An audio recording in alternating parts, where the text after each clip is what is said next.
Welcome to Phone Booth Fighting, everybody. I am Richard Hunter. I'm Frank Mayer. And together we do this podcast twice weekly, absolutely free, available in iTunes, Google Play, SoundCloud, Stitcher, or wherever podcasts are available. We've got Forrest Griffin and TJ Lavin from the Anything Goes podcast, our very good friends, in the bunker with us, and we will bring them on momentarily after, Frank, we tell everybody, number one, about Low T Nation. This podcast brought to you by Low T Nation, lowtnation.com. For a couple of weeks now, those boys have been on board helping our listeners one by one with the concern of low testosterone. And I know I've talked to Brandon, and he's already hearing from a number of our listeners over there, Frank. And you do a pretty good job of explaining for anybody who isn't already in the know exactly how that can benefit them. Well, anytime that you're balanced, that's when you're operating at the best. So these guys are great at being able to send you the right direction as far as getting your blood work taken, talking to your physician that you actually deal with. So if you have a general practitioner, they'll talk with them, setting them up exactly what is necessary and what's needed.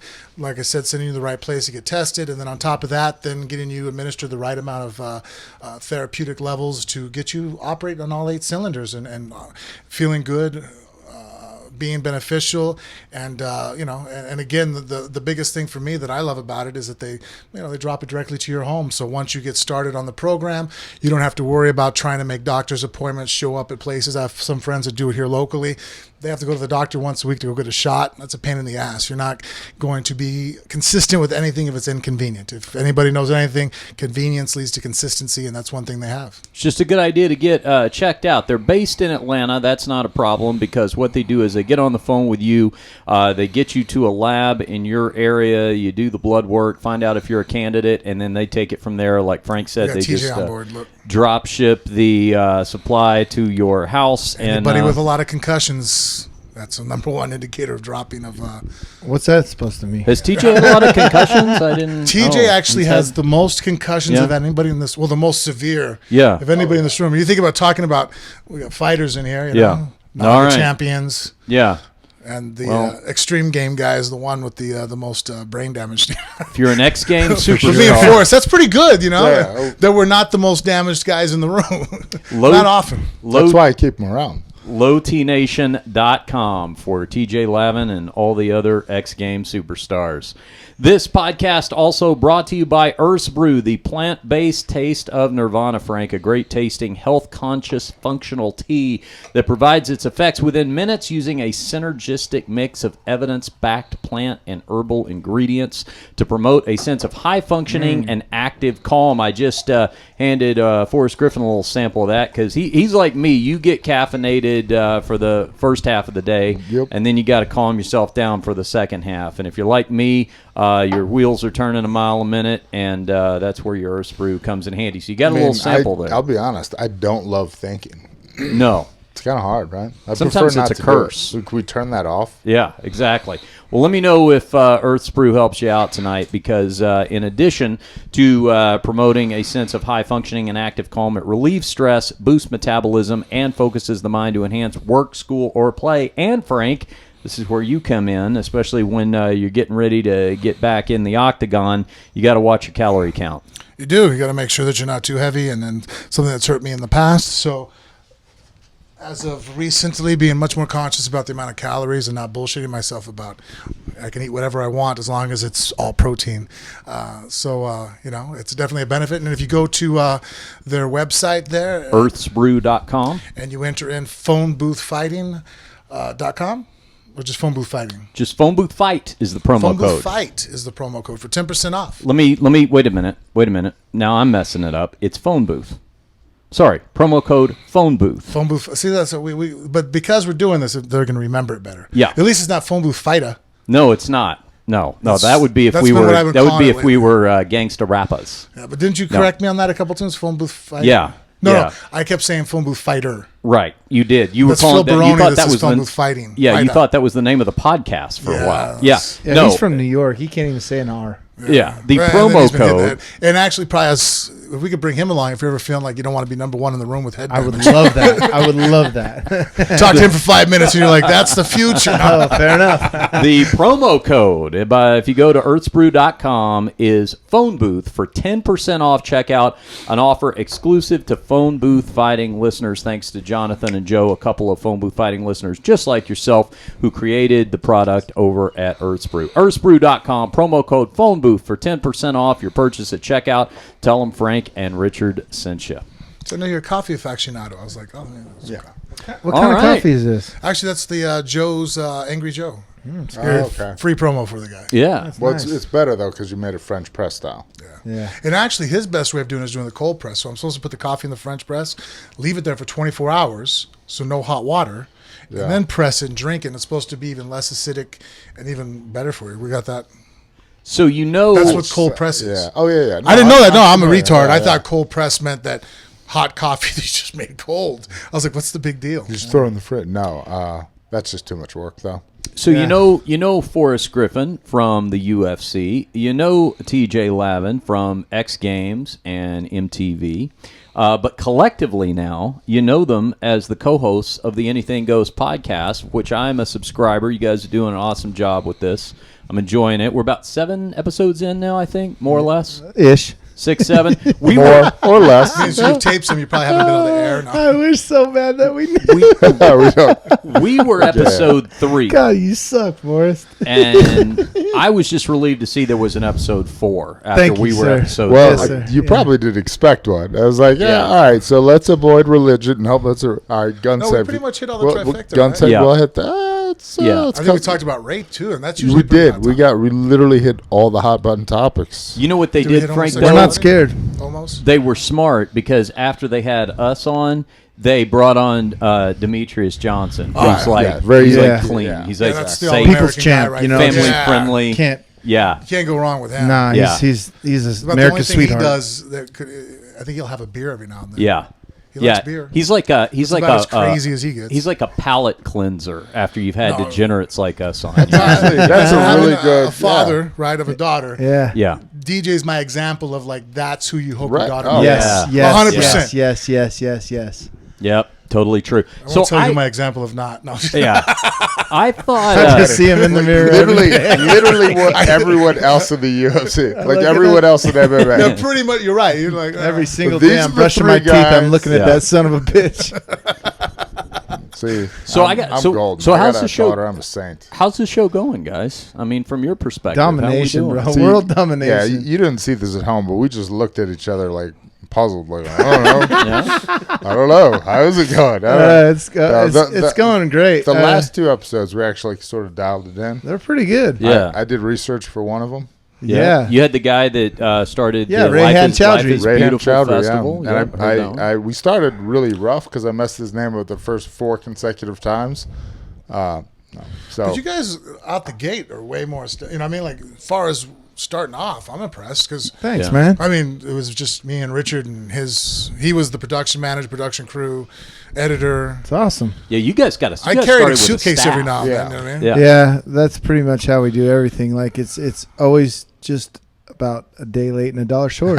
So we just try our hardest to. which was probably what we'll end up changing the podcast to a day That's late actually, and a dollar I short. kind of like that. No, No, now listen. I think that sums us up too. I like Anything Goes because I thought you guys were just big Cole Porter fans. If you pull this up, I when we were on, you guys said this wasn't the inspiration, but I cue this up, Travis. This is Frank Sinatra's version of Anything Goes. So if you need a little theme music at some point, check this out. Were either of you aware of that?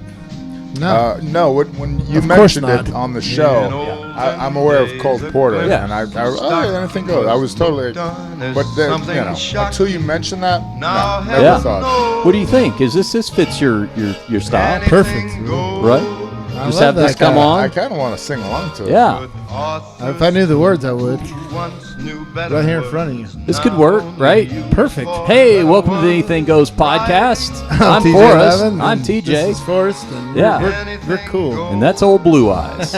All right. Well, anyway, just an idea if you need a theme. That's what I always think about when the Anything Goes podcast. And then if we get like a me. cease and desist, then we're doing something. Yeah. No, how listen. does that work? I'm going to tell you. Yeah. Because actually, Travis and I went back to school this weekend. Travis and I drove to L.A. I completely forgot about it. I meant to ask you guys. Oh, yeah. Shows you they actually did explain. I'm cutting. Yeah, you off. we'll give you the recap because Frank was. That part is I'm just finding out about this too. Frank was overseas for ACB, and so Travis and I went to LA and attended Adam Carolla's podcast masterclass.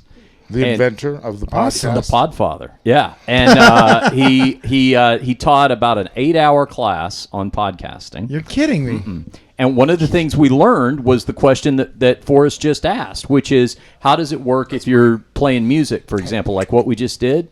The key is it's got to be considered fair use. So you can't just play a piece and be like, hey, we're just going to sit here and nobody talk and let's listen to Frank Sinatra. Right. Then we would owe him money. But because we were using it as a reference to what we were talking about and we were kind of talking over it and I was explaining who this is and all that. And you don't play the complete song. Exactly. Just a snippet. Then it's okay. It's like using a clip, if we're going to talk about a fight and you play a quick clip or something like that. Yeah. Right. So that's one of the things. We so learned a lot of stuff did you guys have a good time there? Yeah, we did. Did you check out Doomie's? How much was it? It was $75 a person. I love you, Forrest. It's exactly what your first concern was. How much was this? How many people were in the room? How long did it take you to get there? 250. What was the gas bill? Yeah, that's more my concern. No, time. Like, how much time is this going to be? Yeah. And then your concern is money. You know what? I need to actually... with Adam Carolla, it's probably worth it. Because I'm guessing that you were entertained. Yeah, it was very funny. It was very entertaining. And all the Podcast One people were there, like Norm Pattis, their founder, and then the guy that runs it and everything. So it was very informative. I actually need to give a couple shout-outs because we had listeners. We were the only people in the room whose podcast had fans in the room, which was a real ego boost. Wow. Mike, who is from Las Vegas, came up and said hi, and then also Fernando, who's in construction in L.A., came up and said hi. They were listeners, and they were working on podcasts of their own, so they said to tell you hello. What up, Mike and Fernando? Yeah, so we need to send a shout-out So next year, all of us go? We'll go. Yeah. Hell yeah. I mean, we need to scout Mike and Fernando. They're probably into the shit we're putting out, too. Oh, yeah, dude, for sure. It was interesting. And we could swallow a mic. We want to get your ride back in my mouth so goddamn fast. Yeah, they've already got a running gag on their podcast. Well, I'll say, what the hell are we talking about right now? Dude. It's already taken a real homoerotic. This doesn't even chime. This is not even a challenge. Really? See, like, I gag brushing my... you got to brush your tongue? Yeah. So, like, if I ever crossed over to the other side, I'd be the worst boyfriend in the world. For dude. A boy. Because, like, I'm like, I gag on a toothbrush. That turns me on. Really? Gag, like, and then, like, when you watch adult movies and the girls do the scene, like, and like... Yeah, like, I can actually make myself almost... Like, if we talk about it too much... Like, downhill so quick. Yeah. So quick. I'll start gagging real quick. Like, you know what? I got a very quick gag reflex. You know what, Frank? And we're at the bottom of the barrel. There's a reason why me and Frank are on the same podcast. Yeah, it's true. That Richard, we do need to cross and just see how bad it could be if you and I, without our the brake system in here.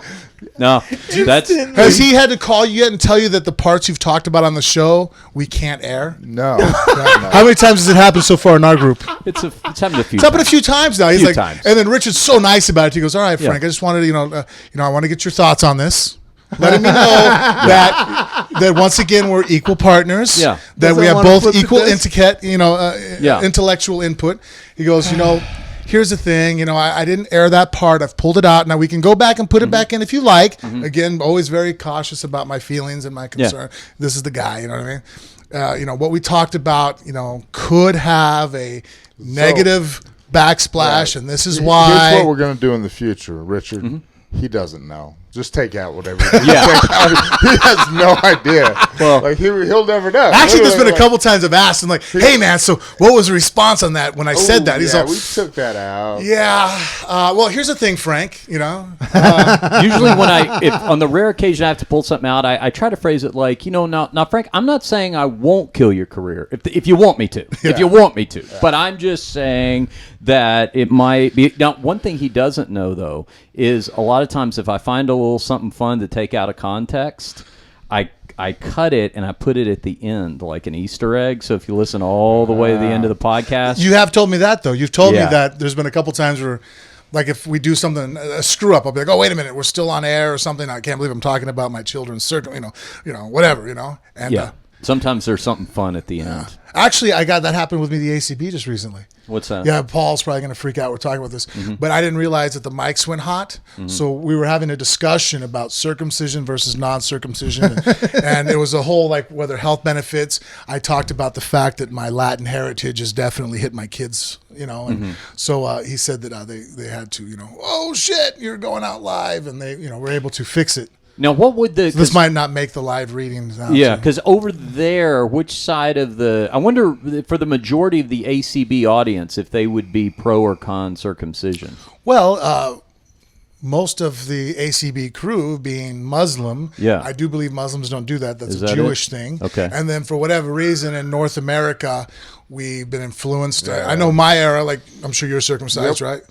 Not well, we're all the same age. Unfortunately, not well. I think they might have taken a little too much off for me. Yeah, and it's funny because aesthetically, but you know what I noticed too? If you're not circumcised, when you're limp, it looks way bigger. Dude, way bigger. Yeah, Jesus, right? I've just noticed that. I'm like, I'm sitting there because I'm always I'm not much of a shower. I'm way more of a grower. But then Same. I sit there and I go, it's the circumcision. That's the difference. Junior high was the worst. You got a jacket on, man. It bulks you up, Son of a bitch. I was like, show up already. So for me, if I'm happy, then I'm never disappoint anybody once I get going. But when you're not in the shower, it's it's very average, Yeah. So true story. In college, I answered an ad to be a penis model, medical penis model for the University of Georgia Medical School. Oh, because you have an aesthetically pleasing penis. I felt fit perfectly into the parameters. So you're like a hand model. I'm pretty. Now let me just ask real quick though. It's got to be 11 inches limp. You didn't show up, and they were looking at the picture, going, "Is this the same guy that's a campus cop?" That wasn't the same campus. No. This is before that. This is. I see. You couldn't get hired as the penis model, so you. No, so I didn't end up getting it, and they were like, "Well, your circumcision's not straight," and I was like, "Yeah, I've always noticed that." So that's crazy. I have the lip on one side, and they're like, "Well, So did you talk to your mom about that? She was like, a reputable contractor? She was like, "Yeah, I didn't really notice." I think my guy was drunk too. Yeah. I think mine's okay. We need to do a photo thing here. Okay, whose circumcision? Yeah. But hey, well, you want to talk about YouTube? Yeah, hits. I mean, this is so. Yeah, so you can't tell when it's erect, obviously, but when it's that's. So I got that going for me. That's the thing. That could be a fun thing. My penis modeling career never took off. Pick them out of the lineup. Who's who? Yeah, that'd be interesting. That's real hard with me. And penises for the most part are ugly as shit, anyways. It's Disgusting. not like girls ever nah. Unattractive things. So I don't know about this though. We've been able to avoid. Richard's very happy so far that we've avoided the one topic. See, there he goes. He's leaving. Do you know that Richard's nickname, Big Dick, actually isn't just because his name is Richard? Oh, really? Oh no! No. One time, where were we driving to? Where we stopped? It was the seediest place possible. It was at that Wet Stop Willie's in Primm, Nevada. What's that place called? So we happened to use the urinal side by side, and just was sitting there, and I'm talking to him, and I couldn't help but holy shit, dude. Weirdo. Yeah, just the baby arm down there, huh? Fucking A, man. Motherfucker. I hate you. Limp like that, dude. You And then son of a thick. bitch. I'm like, what the fuck is that? And he's got a height advantage. I'm you know what I'm saying? Hamster, So it's you're like sitting here over here with. This guy's like half. I'm like, here's the vegan, liberal, nice guy. Girls like, oh, he's nice. And I'm safe. that guy too, but with this. Yeah, I'm like, no, he's gonna pull out a fucking python on you. Boy. Whiskey Pete's. That's the name of that casino. So then going to his physically, I never want my daughter to bring a home guy like him. Where were we, Richard? Before we went off the rails. Hold on Not that I didn't This is good contribute to the rails, conversation, right? It is. I appreciate you trying It explains to his confidence in so many other areas. keep it on It track. does explain it. I assumed it was his intelligence, but okay. Thank Come you. on, man. We're fucking. Thank you for it. Yeah, but he's a pretty bright guy. See, extremely bright. That tells me that you would fall in love with me for my mind and not for Not we're the coke dogs, can we're in my physical, pocket. Not. This is just really just getting more awkward now. Oh, Jesus! That we're falling in love. I have no. My gag reflects yours. My gag reflex is awesome. Every single night when I'm brushing my teeth, I'm like, my wife's like, "Are you kidding me?" Before I entertain everybody with my eclectic musical weekend, I have to ask you, Frank, how was the trip to AC? Where did we go this weekend? This time I was. I finished off in Grozny, not counting all the connections and layovers. And Grozny's a beautiful city, man. It's very, as far as clean and quiet and just, you know, you can leave your car unlocked, put your wallet on the roof of the car. It's not going anywhere. Love it. There's no crime. I mean, Love you it. steal, they'll cut your hands off. That's Oslin. well, I mean, whatever the case may be, like, hey, you know what? I'm only looking at the results. Everybody might go ahead and impose their thoughts and morality on other cultures without being there, which I try not to do. I try to sit there and go. I just try not to cut people's hands off in general. Well, I don't think they cut anybody's hands off. Is in Russia? Yeah, no. Well, Chechnya is outside. Chechnya, okay. It's one of the 48, prefectures of Former Soviet Socialist republics. Right. Yep. So I mean, big war was there. A lot of times they're referred to collectively as the stands, but those are a little further east. Okay, yeah, I didn't actually. So, I know they're part of the Caucasus and. It's interesting you say that for us the because Balkan every time Mountains, Frank tells me he's going overseas, I always worry if he's going to a place that ends with the word "stan." I'll be there in Tajikistan, See, 26th, and then Kazakhstan on the 9th. So you're just hanging out in Chechnya? Yeah, well, the ACB, and so I have the contract. Is that the commentary? dictator guy, right? No. We're not associated. The ACB is owned not by him. He Who's has the guy I'm talking No, that's about? Ramzan Kardiyev. Yes. He owns what's called Ahmed. He named it after his father. Yes. That's a different Well, company. and that's his basically gym, like too. me saying, "Hey, I work for Bellator," and you're like, "Oh, so how's Dana?" I'm Yeah, like, "No. Oh, okay. Two different companies. People will We're kill both you, from yeah. U.S., but I mean, in this situation, it's Grozny. But Merabak, he's actually an extremely interesting guy, physician, turned businessman. big deep purple fan. Yeah, big. Wait, who is? That's the owner of my company. Oh, okay. I was ACB. I was wondering if you were involved with that guy. No, when I no, saw that. he's not- I saw an article on no. him. I was like, I wonder if Frank's hanging out with that dude on the Different weekends. guy. No, but Merabak, if you guys ever want to come to a show, I'll bring you guys in. You can sit there. It's actually right up your alley, bro. You would really like the fights because all we do is introduce the fighter. They fight. There's a win. We never, I mean, on occasion, maybe one of the guys will do a post-fight interview. Yeah. Real quick, a shout out, but it's like very rare and far and few between. Maybe two guys a night might get that opportunity. So and then Frank do. knows that I fast forward through the walk-ins. Oh, is that what it is? you would have to. The where the guy And then this guy. as soon as this guy's fight is over with, Alexander Jukovsky was our Bruce Buffer, the MC. This is her winner. He celebrates. Everybody cheers. All right, cool. Now, and then the next fighters walk. They walk down. Nice. In fact, as a commentator, it kills our bladder a little bit because, I mean, for example, this Right, last Saturday, yeah. we did 23 fights because it was a Young Eagles show. So there's more of the up-and-coming guys around the world. And, guys with records, 4-1. Best fights, by the 5-0. It could be very great fights. Really so good fights, it's man. more the guys that aren't, at the top level yet, but Yeah. they're working their way up. So 23 of them. We started at 4 o'clock. We commentated Brian Lacey and I until 11:30.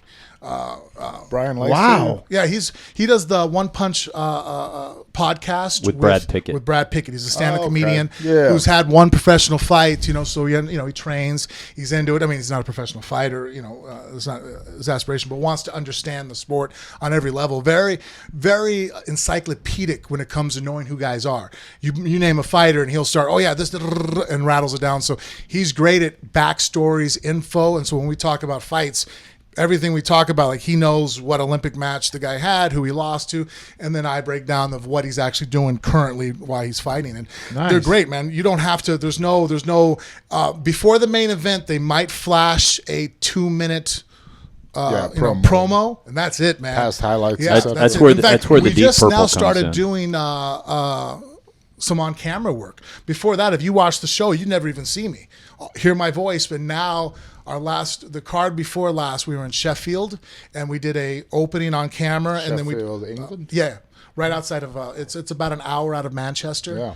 And so we did a closing at the end, or I think we did maybe right before the main event we got on camera. I forgot which. And then we do a little podcast afterwards, talk about the fights. But if you just want to watch guys fight and you don't want to listen to Joe Rogan or anybody else talk for 15 minutes in between fights, the ACB's for you. In fact, it's actually even ruined me worse. Now I have to tape Bellators and UFCs. Oh, I got to. Because Fast forward to it. I don't care. want to hear all that. So that's why the ACB, and also too, the more fights we get in, what we normally in a 3-hour show, we do 15, 16 fights, whereas Yeah. a UFC, a 3-hour show, you get 5 fights. Yeah. You know what I mean? Jeez. So No, it's great. You guys would like it. And then Frank also knows about me. It turns out I know quite a bit about fighting. And I'm a little bit argumentative. I usually don't agree with what the announcer's saying because they're biased, right? Yeah. I'm biased one way, they're biased. We all have a lean. I try to get rid of my bias. There was a couple years when Joe Rogan was like obsessed with the rubber guard. Do you remember? There was it's because he had a Bravo buddy. Yeah. But I mean, it was just So I turn the volume off when I watch fights, and I turn like. Have you ever listened to me commentate? I'd be or, curious because your critique is pretty on spot. I have. You can be ruthless. Yeah. I'm open to. You're very good. You know who else I thought was pretty good was Stefan too.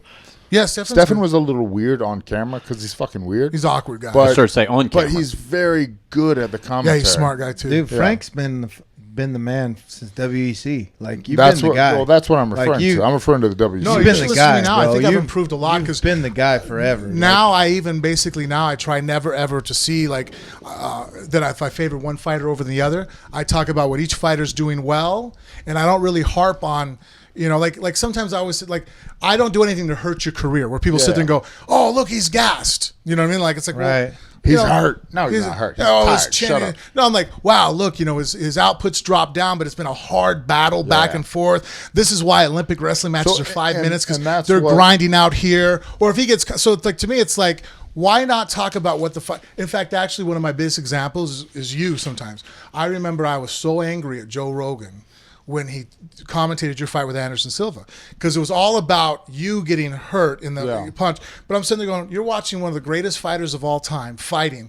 Why are you concentrating on Forrest? Yeah. Like Forrest got caught, but no shit, anybody with two eyes can see what's going on. Why don't we talk about how good Anderson is? Let's talk about let's up what he's doing well. Why talk about what you're doing badly? It's spoken like somebody that's actually been in the fights under pressure and then failed. Speaking of, I was probably the only guy when you saw DC crying and stuff. Yeah, I've been there. I can relate. I know you have.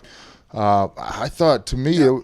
I'm actually doing a presentation. I'm going to put the snippet of DC crying and been like, yeah, that's what it looks like when you give everything you have to something and still fail. And that doesn't matter. But, it's kind of like, that's what happens. And if you're a man, you bend down to build what's been broken with worn out tools and do it again. The one part I actually do have an issue with in that fight, and actually my partner James, James Horn, right? He pointed out to me because he was pissed off. He was irate over it. He goes, no one needs to give Joe Rogan, why is he apologizing? He's doing his job. If he can interview somebody, he's gonna try to interview you after the fight. He goes, that was the job of DC's corner. That why he was upset like that and broken down. Why let him be interviewed? They should have jumped in. They're like, he's over there, barely able to stand on his feet. Where's his cornerman? Where were they to protect him and look after his best interest? Yeah, but I thought he kind of wanted to be interviewed. I don't think so. He tried walking off. He tried walking out of the cage. Yeah, he tried to leave. I didn't understand what was happening. I was right there. I didn't really understand what was going on. He tried to leave and they stopped him.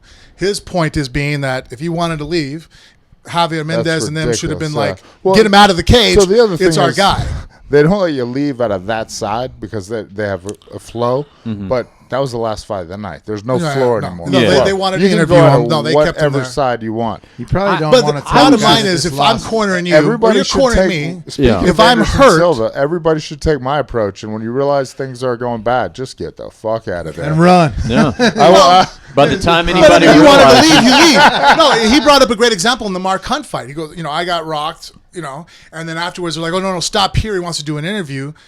James was holding me around the shoulders. He's all, the fuck he is. We're getting out of here. Yeah. And then pushed his way out. He goes, we're leaving. Yeah. The guy is fucking on Queer Street right now doing one of these numbers. You're going to interview him? He doesn't know where he is. He's actually your friend, and he knows that you're going to say something that's going to be a little weird. And then also, too, it's like, you're going to regret it. You don't. So what you're saying is, what are you going to get out of me at that moment? So what you're saying, Frank, it's kind of like having a designated driver. Yeah. If somebody has a little too much to drink. That is a very good explanation.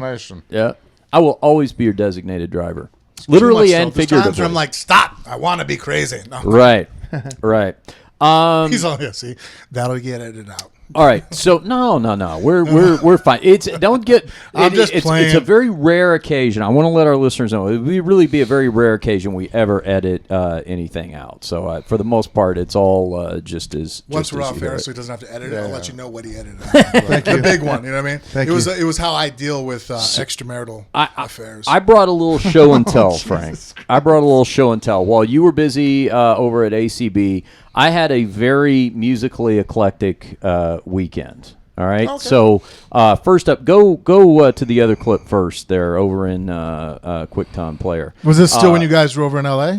No. This was Are you out of time? Are you good? QuickTime. Down there, you go. I went to see Slayer. Oh, my goodness. Saturday night. Go ahead and roll that. You look like you belong there. Yeah, What's I do. happening? Right. Yeah. Yeah. do. So this was Slayer. Move Did the you get in cursor the there. pit? Oh, wow. Yeah. Look at that sucker. Yeah. Jesus. Yeah, they had look at the pit swarm there. That's Nice. Did you ever go in one of those? I have been in a Oh, yeah. pit or two. Oh, yeah. That's you what started too, his Forrest? jiu-jitsu Yeah. career. That's right. Yeah, Ah, There's a blue belt. You know that. yeah. yeah. I Saw just it on the It's on the side. side. that's right. Yeah, There we go. I had my blue belt painted on there. I was so Attaboy. proud. There's been a Yeah. couple T-shirts though where it's a black belt, right? Yeah, that's because we save on because it's a 3-color print. I'm always worried somebody's going to call me out on that though. Because I'm not a black belt, but on the T-shirts it's black because you can appreciate this for us. can say you're to a have black the blue, belt. it would have been more expensive. It's a black Heck belt yeah, as a I life dig it. coach. Yes. You're my black belt life coach. Yeah. Perfect. Yeah, speaking of T-shirts, we brought, I think we owe TJ a T-shirt here. Yeah, Oh, thanks, did we get man. Forrest one I already? got Yeah, one, Forrest has one. You're a large, Where's our right? T-shirts? I've actually already, we're not Yeah. making them. Speaking You're of gonna all do that. them. Come on. Beautiful. Thank So you can brother. get those So by rising. going to phoneboothfighting.com and Thank the you, sir. the merch store. I've got a but, bunch that of old one's for, personal TJ. T-shirts Yeah. I didn't sell. Yeah. You can't buy them on Phone Booth Fighting. I never had a Oh, shirt okay. from you. But I have a ton of. I'm just gonna like paint TJ all of them. Let's see what it is. Hey, but that's me. That's TJ. 2X. Right? I wouldn't mind having one of yours. I don't have a shirt. I'll see. So I just probably to, have a 2X. They didn't sell. to show my musical diversity, so that was Saturday night, or Friday night rather. But last night, Gwen Stefani. keep Nora going. Jones. Keep going. Oh, wow. You had it there, photos. Last night, when play that, I went to see. Monday's Dark? I went to see Wayne Newton. Yeah, Monday was. Monday. No, it was last night. Yeah, Wayne Newton. There you go. There's a Wayne Newton on the fiddle here.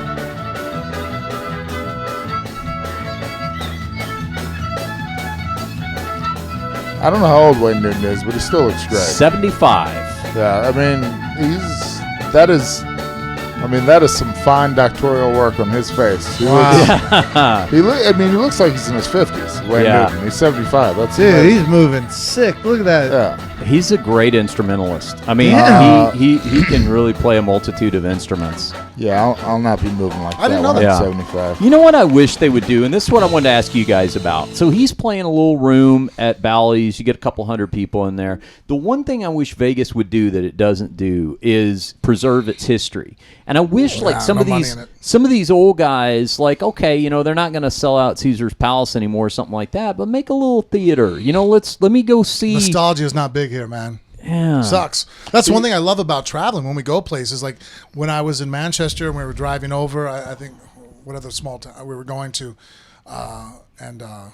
we stopped, pulled over. I think I took pictures. I posted it of the castle. Going through shit. I know that obviously America isn't as old as some of the countries in Europe. And even Vegas is young for America. Yeah, and we're young, you know what I standards, mean? But already, we don't have that notion to even begin to. Right now, what buildings do we have in Vegas? Well, it cannibalizes itself, and Yeah, they it's use like, that well, space to build something new. yeah, I'm comfortable with that. They It'd be didn't build cool it to that keep some great the stuff, first man, time. you know? I get it as a It'll rule. be like, oh, Elvis played here. Yeah. We don't even get Yeah. to say that now. You know what I mean? No. Like, oh, Elvis played on this spot. Yeah. Put it to It's Hilton. now a 50-story hotel. See, Yeah, I get it as a rule, but I just think it would be cool if there was just one or two places that were preserved that way. Yeah, I think it would be nice. I think the oldest thing I know of now that I need to go visit is that Atomic Bar. That was in the 60s, Oh yeah, that's right? been around forever. I think it might actually go back further than that. But you mentioned where Elvis played. Ooh, That's they still, just shut that down, actually. No. Yeah, that's still there. It's the Westgate now, or Wingate, or whatever it's called. But that's the old Intercontinental where Elvis did play. Oh, so the really? hotel Okay. is still there. Okay, Yeah, cool. yeah. All Actually right. caught on fire too one time. I saw it. We also we're going to bring in striking coach to the Stars, Angelo Reyes, in just a minute because he is going to give us the inside story. I don't know if you heard about Paulie Malignaggi having a falling out with Conor McGregor, but he was. I mean, you probably have because he's told everyone that would listen. Hold on, guys. Hold on. All right, Frank. Now, just as quickly as I was bragging about the fact that we never edit anything, there's going to be a jump cut in the video. So what just happened? You lost a kid. Is basically Stately Mere Manor is so large. Forrest, you were my witness. Crisis averted. It's so big. Sometimes a kid will go missing in here, and you gotta. He had to call the home security people to come find him. No, Jennifer's upset right now because today when we were leaving for the kids' football practice, we were running errands and running around. So we came in the house. We had about 10 minutes to, it's life with 3 kids, and so like we're rushing. No idea. Yeah, you got one, right? So all right, one it is. Shit, I'm the only one here. I have more kids than everybody in here combined. Yeah, that's true. All right. So when we left today, the only time she's probably done it in the last couple of years. She left her phone here, but we were already in a rush leaving, because the one retarded thing I hate about sports is that when your kid's late to practice, they punish the kid. Right, yeah. Which is the most retarded thing I've ever thought of. I'm like, so you think that the 8-year-old didn't drive his car there, it'd be funnier if they have the parents run laps. I would be okay with that. That would be way cooler. You got to do up downs if you're late with your kid. You do burpees. I guarantee you. I'll give you the back end of that, though.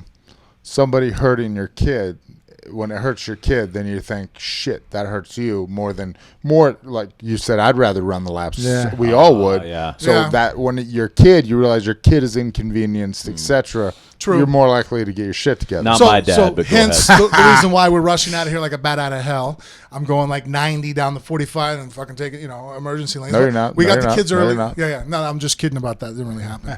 Anyways, so we get there in time, but she'd forgotten her phone. But we're not going to drive all the way and turn around and go get her phone. All the kids are with us. If anybody's an emergency, I have my phone with me. Right. And so Ronan, had signed up this last, a couple months. He's been doing a Hollywood Kids thing where it's do plays and acting. And all the kids have done that at one point at his age because I like the fact that being on stage is nerve-wracking, reciting lines. It's a good building skill for how to do, my commentary work. That type of stuff would for a business boardroom. Yes, so I 100%. I actually get nervous. Fuck. Yeah. So that's a very you got it's an important 30 or 40 executives, and you notice the people that are good at it do well. So there's a lot of public speaking in that executive life. Go ahead. So that's what I want my children to be able to have, that they can go at the front of a classroom, confidently express front themselves. of a boardroom.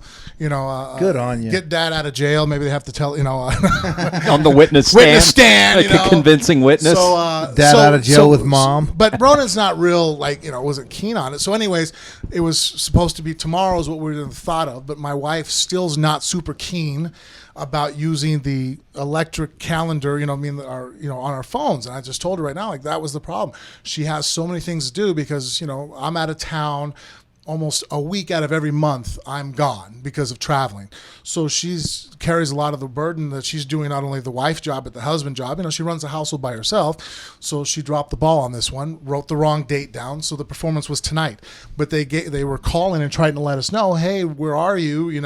The play's tonight. And her phone was here. So when she got home right now, she's got out of the shower. She checks her phone, realizes that she let her child down, that she didn't, but that's why I love my wife. And now Ross Ronan I just kind of want to play football anyway. No. So here's the thing. So she thinks he's upset. Have to run laps. Jennifer right now is crying. She's bawling. So that's why she texts me. She was having a breakdown because she's upset. But again, somebody who, if you care about something and you fail, so she feels like she failed as a mother because she screwed up the dates. And so, but that's what makes her a great mom, is that she's very concerned. That's her main priority in life is our children. Yeah. And then why she thinks that Ronan's upset because he left the bedroom. We can't find him, right? He's screaming. But I don't know if you guys seen the full tour of my house.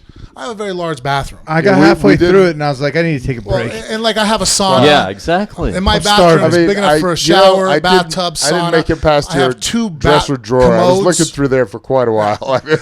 So you're saying, Frank, that the master bathroom is so large that if a child is below a certain age, why he can don't we actually shoot the show in there? He can actually, it would be bigger than the bunker. Well, he can actually be in there and be overlooked. Jennifer's bathroom is right by the front of it because we have separate sinks, everything. And so her restroom is right there that has a separate room door, and it has a little bidet and everything. My bathroom's around the shower in the back because I'm a man. It's going to be nasty. Gross. No bidet in there. So mine's in the back. Oh, that's model. Did you just rip our prop? Yeah, I'm drinking prop. You want a glass of water? It's okay. It's all right. And so that one's yours. Yeah. And so right now, when we thought that he was upset, she's like, see, he's upset he left. So we started calling him. And for a second, I thought, is he really? Because he never doesn't answer me. So that's why I started yelling, like, you better answer me. I don't give a shit if you're having a fitter right now. Now it's your safety. Where are you? But that's because he went on his iPad. Now his new thing is to use daddy's bathroom. So he's all the way around in the corner using my bathroom with an iPad and headphones in. So we're screaming for him, and he doesn't hear us. So, and I would never have chucked. I was about to throw a fit. He's trying to drop deuces over there. That's a new thing. In the house. Well, yeah, and that's a new thing that he uses daddy's bathroom. I don't know. Yeah. That At just least started he's not. last At week. least he's not using mom's bidet. Nah, Well, why not? That's actually hygienic and clean, right? Like, saves us on wipies because we spend a lot on wipes. So the good news the moral of the is story is No, and Kate and Ronan didn't give a shit. He would rather, just like Forrest said, he's like, if you would basically, if we would have told him football practice or go do your play, he's like, football practice. I want to go hit people. You know what I mean? Like, I don't want to fall behind in that either. But you touched on something that I believe is one of the keys to a happy marriage. Me and my wife also have separate baths, completely separate. I use what should be the guest bathroom exclusively, and I've never used my wife's bathroom. Huh. One less problem. I've never seen my wife actually, like some couples, my wife's same, we actually keep that very separate. Some people can be taking a shit. And their significant others there. Like, I've never seen my wife on the toilet. Like, I don't, like, you could ask me how many times. Sure, you've seen Richard on the toilet, but never your wife. Well, we've gone to the bathroom next to each other. At least that's the story I'm sticking to. That's the story I'm sticking to. And he's massive. Man, he couldn't hide that shit. I'm so pissed. I mean, it fucking casts a shadow. What am I supposed to do, man? Of course he is. Of course, right? So, I'm the same thing. My wife and I, we don't use the same bathrooms and stuff. Well, I'm glad everything. It's fine. Okay. I mean, it's going to be fine. She's upset.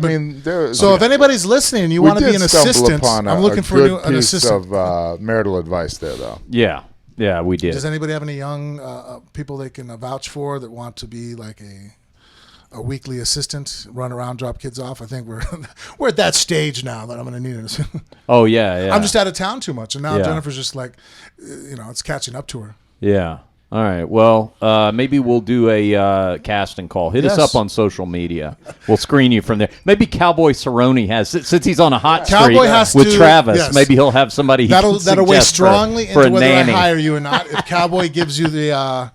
Well, actually, Travis, everybody. Travis is pretty good about pulling people on. Between the two of you guys know everybody. Well, Travis himself is, if you want to crack your mic there for a second, Travis himself is interviewing babysitters. He was telling me over the weekend, right? Because you like to have an A and a B, like a varsity and a junior varsity, and one of them is retiring or something, right? And so you're actually interviewing. Yeah. We lost our. It's not really a nanny, but like an in-house daycare. For my daughter. So we're going through hell trying to find somebody. Oh, man. Well, I got a pet sitter I can recommend. I have somebody for small children that helped me raise Ronan and Cage. So, well, the only problem is, I got to be to work by 5. So trying to find people that can be at the house by 4 o'clock in the morning. Goes to work at 5 a.m. Yeah. Well, you get off at 2, right? Yep. Yeah, all those guys do that. We'll talk. Before we bring Angelo Reyes in here, because we got to talk about what happened between Conor McGregor and Paulie Malignaggi. He's got the inside track on that. Real quick, I want to do a couple of social media shout-outs, Frank. Just 1 second before we bring Angelo in. Just pull this up real quick on your preview there. All the way over to preview. Thank you right there. Okay. Oh, there's Jennifer with Wayne Newton, by the way, last night. Wayne came by where we're sitting. He came by singing on a wireless microphone. And my girlfriend, this is like, so tell me, like, does this not illustrate the age gap between her and Wayne Newton? Wayne Newton comes into the showroom, enters from the back singing CC Rider, and she misses him trying to get her attention because she's messing with her phone, wanting to film it eventually. And I looked down and I'm like, there's the Midnight Idol right here. Here's Wayne Newton. He's trying to get your attention because he's like tapping her on the arm so he can shake her hand. She was busy Instagramming something live, and I ended up... Anyway, this is where I took the shot where they actually shook hands. Okay, social media shout-outs. Look right here, Frank. Our listener, Joe Cockrell, who sent us the autographed Donald Trump picture. This is Joe at Doomy's wearing his phone booth fighting T-shirt. He was on vacation. He made a special trip to Doomy's. McDonald's one. That's the burger to get, man. He ordered the Big Mac and the animal-style fries and is enjoying, and tagged Doomy's in there. So Joe Instagrammed that picture. Where's Doomy's? Okay, this place, guys, is in L.A. It's good. It's Doomy's Home Cooking. Everything in there, TJ, 100% vegan, plant-based. But their hook is it's all fast food stuff. So Big Macs, fried chicken, all that kind of stuff. And bro, I'm not a vegan or vegetarian. And Drysdale, actually, we brought him down, and he's also the same of mine. But it's one of the top. I think Drysdale said it's one of his top 5 burgers he's ever eaten. I say the same. Like, not counting top 5 vegan burgers, but I mean burgers, top 5 straight up hamburger. That's in the top 5. I'm slowly kicking and screaming all the way to the door. Gonna be a vegan. I'm not happy about it. Yeah, TJ was. But I'm trying. Was asking. If I could have this every day cooking, then I would do it because it's just that, and that's my thing. I don't have a philosophical reasoning against being vegan. I don't sit there and go, it's unhealthy for you. Like, I mean, shit, if you talk to most doctors that are cardiac, they sit there and talk about cholesterol levels. It's like, no, being a vegan is for your heart very healthy. I mean, the chance of heart attack drops significantly. Being, they even showed like cancer. They did the Seventh-day Evangelists and how they live longer because of even some of the religions that give up meat once a day or once a week, and they have a vegan day. Mediterranean diet, they only eat meat once or twice a week. The majority of their meals are vegan. Increases their cardiac health. And so I'm with you, man. I'm on board. It's just that it's fucking inconvenient. And my wife doesn't really cook that way, like how his wife is able to. So, I mean, if I had this next door, then fuck yeah. I mean, if you said eat this from McDonald's burger, I would take that. It's just that this is fucking in LA and we don't have that. I mean, if it was here and convenient, I'd be vegan, but it's fucking. See the size. It's inconvenient. Moral of the story is Doomy's need to get their ass to Vegas. Yeah, well, let me tell you. See, business opportunity. Yeah, so Frank, every time we go to L.A. now, asks if we're going to get to go to Doomy's. It's that good, dude. Yeah, and I'm always like, if you're good, we will stop there. That's what I need to do. To turn my life around. Let's all go in and invest and get a Doomy's going here. Let's do this. So at least I know I can eat vegan. Yeah. The only thing that I could not give up, that I would sit there and go absolutely no, is sushi. So if you were a vegan 6 days out of the week and the one day you ate meat was fish, I think you're still way ahead of the fucking curve. Yeah. We've got our own table at Doomy's because there's a couch right next to it, and after Frank eats, he goes and stretches out on that couch before we drive back to Vegas. So the story is that, see that thing? It's a huge burger, right? Yeah. So we ate one. I finished it. I think you eat fast too, right? Don't we? So fast. I do. I inhale shit, right? Me too. I'm that guy that I'm usually done with food. Mine's temperature. Oh, really? Yeah, I don't like to eat hot food. I like to make sure it's hot. No, see, cold food. I like to make sure it's cold. I actually prefer cold food. I love it hot. Yeah, or room temperature. I just want to make sure. I like room temperature because I can eat it fast. Like I hate because I'm such a scarfer that I don't want to bite something that burns my mouth. So like, dude, I'll burn the shit. Yeah, no. I'm just tougher as than long as it's good. You are. Now we've established this. I literally. So I'm so desperate for coffee in the morning. I drink it I throw an ice cube in there, but I drink it. It's hot as hell. Yeah. And like every day, there's like little. The top layer of skin falls out of my mouth every night. Me too, man. No, that's why when I go to like Starbucks, you sit there, you can ask for almost everything. You know what you can say? Kids temperature. Yeah, holy crap. So I asked for kids temperature coffee so I can gun it.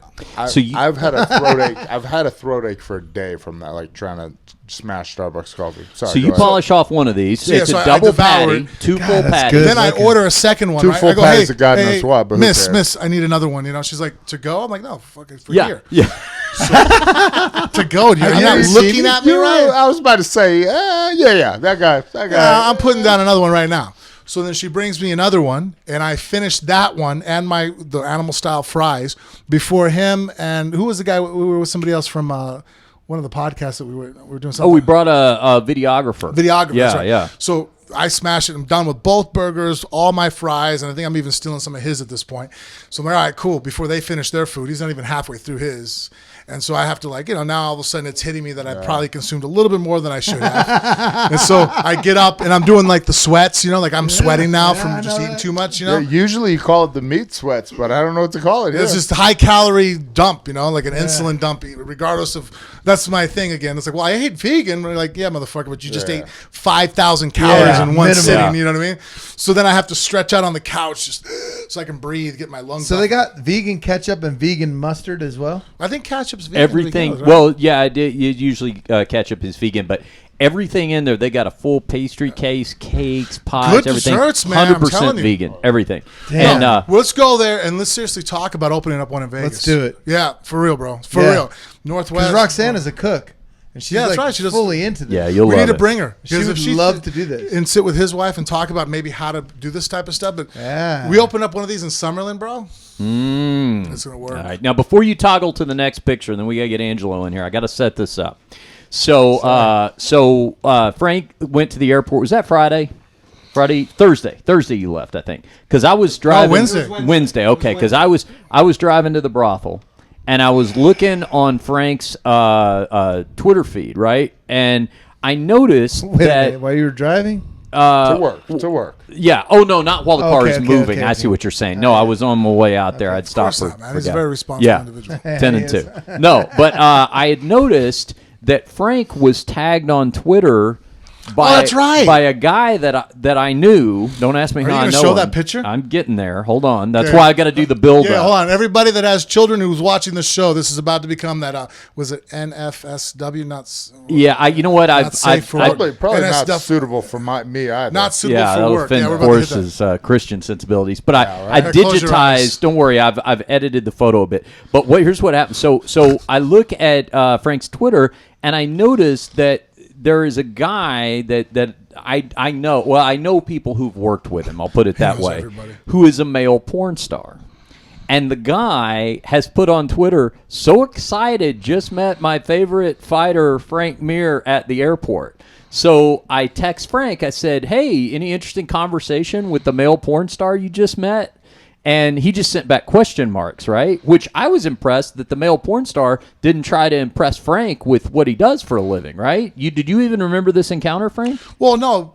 Well, I remember the encounter, but Yeah. it didn't stick out of my mind because I missed my flight Wednesday night. So I went to the airport and I missed the flight. It was I got to the thing like basically 1 hour before, and I'm so used to British Airlines and stuff. It's no big deal, but it was Condor, and they're like, as soon as 60 minutes hits, they shut it down. There was a lady in line with her children. International? International. They're like, Okay, so I got. Supposed to be there 2 hours, aren't you? Yeah, I normally am, but I was running late because I was working out at Roberts, got my workout in. And then afterwards, because Paulie's there, which we'll talk about. Yeah. So we're sitting there just shooting the shit, jump and take a shower. And so we got there, and I normally would have been there beforehand, but I was going to upgrade the ticket, and the wife, she was going to come with me to see me out, so we parked regular, which added like 15 minutes. Yeah. Well, that 15 minutes, basically I walk up right at the hour hits and I see some walk off. I'm like, hey, excuse me, and they just ignored me and walked in the back. I'm like, oh, okay, I wonder if they're coming back. So we sat there for like 5 minutes. Then I started asking around, like the Korean people, Korean Airlines is there, and they're like, that company, once they hit an hour, you could be in line. They're walking in the back. I'm like, no shit. Like, I'm like, there's no way. Then there was a lady with her kids, and I felt bad for her because she's like trying to, I'm like sitting there going, like, you just screwed this lady out of her. I mean, come on, man. Like, go ahead and just check her in. If she doesn't make it through security, doesn't make it the flight, don't hold the plane. There's another model airlines suck. Pretty much all of them, but especially Condor, apparently. So Condor's bad. So as I'm walking back, I took a picture with the police officer. I took a picture with the construction worker, the Indian. No. Well, there was a guy there with his I'm thinking wife the and Village kids. I people. took a picture with them. And so then when you said, hey, interesting, I'm trying to think of the people that I met. I'm like, you're Yeah. like, no. And so when you showed me porn the picture, star. I was like, I didn't talk to no porn star. The guy I spoke to, I'm like, it was a police officer and a man with his family and his wife. And then two guys that walked past me just, hey, Frank, one of those numbers. I'm like, hey, what's up? And then one guy, the guy that we're talking about, Yeah. I mean, we were going, like, I was going to the part where you pay for your the short-term parking. So it's the, just the walkway in the tunnel or whatever you want to call it, the bridge. And he was, he's walking south, I'm walking north, and he's looked at me. Oh, hey, Frank, big fan. I'm like, hey, when are you going to fight again? I'm like, oh, sometime in April. That was the extent of the interaction. So nothing stuck out in my mind. Like, how would I know you're a porn star? Like, so he's like, oh, you talked to a porn star last night. I'm like, I did. And first thing I'm thinking about is porn star. I'm like, I didn't talk to any women last night. What are you talking about? Yeah. No, this is my wife. No, I didn't. No, I didn't. So the great thing here is the tweet where he shouts out to Frank, and then the tweet that he had tweeted right before it in contrast. So let's go ahead and cue that up here. Okay, so there's Frank up at the top. Just ran into Frank Mir at the airport. Told him I was a big fan of his. Great UFC heavyweight fighter. And then just about 3 hours before it, right down there at the bottom, I know exactly where Jessica Lust for You was and what she was doing at 2:18 p.m. Coming soon to pure-bbw.com. For TJ, because I know I was driving you nuts. There's the unedited picture. No, you don't want to see that. Good for her. Yeah, in case you can't tell what I've digitized out there. There we go. Good for her. Yeah. That's what I got tagged in. No, she's hooking you up? Is that what that is? No, that's Christian. No, that's the porn star. Not even close. Yeah. Not even close. No, that's that's goddamn ridiculous. Jesus. So, yeah, you had a porn star encounter too. I did. A triathlete. This is a segue. Sweets and Beats or whatever, A triathlete? What's the guy was talking about bike riding with you. Male porn star? Yeah. Really? Gay porn or tranny porn? Tranny porn. Yeah, you don't remember this. No. You ran into the dude. It's the concussions. Like, hey, he blocks it out of his mind. Yeah. Damn it. He was like, it sounds like an amazing story. I wish I knew it. So he was talking to a guy on social media because of something about bikes. Yeah. And the guy's like a big time triathlete guy and like pretty legit. And then he saw on Twitter. Yes. Yes, I did. Yeah. I thought you were talking about in person.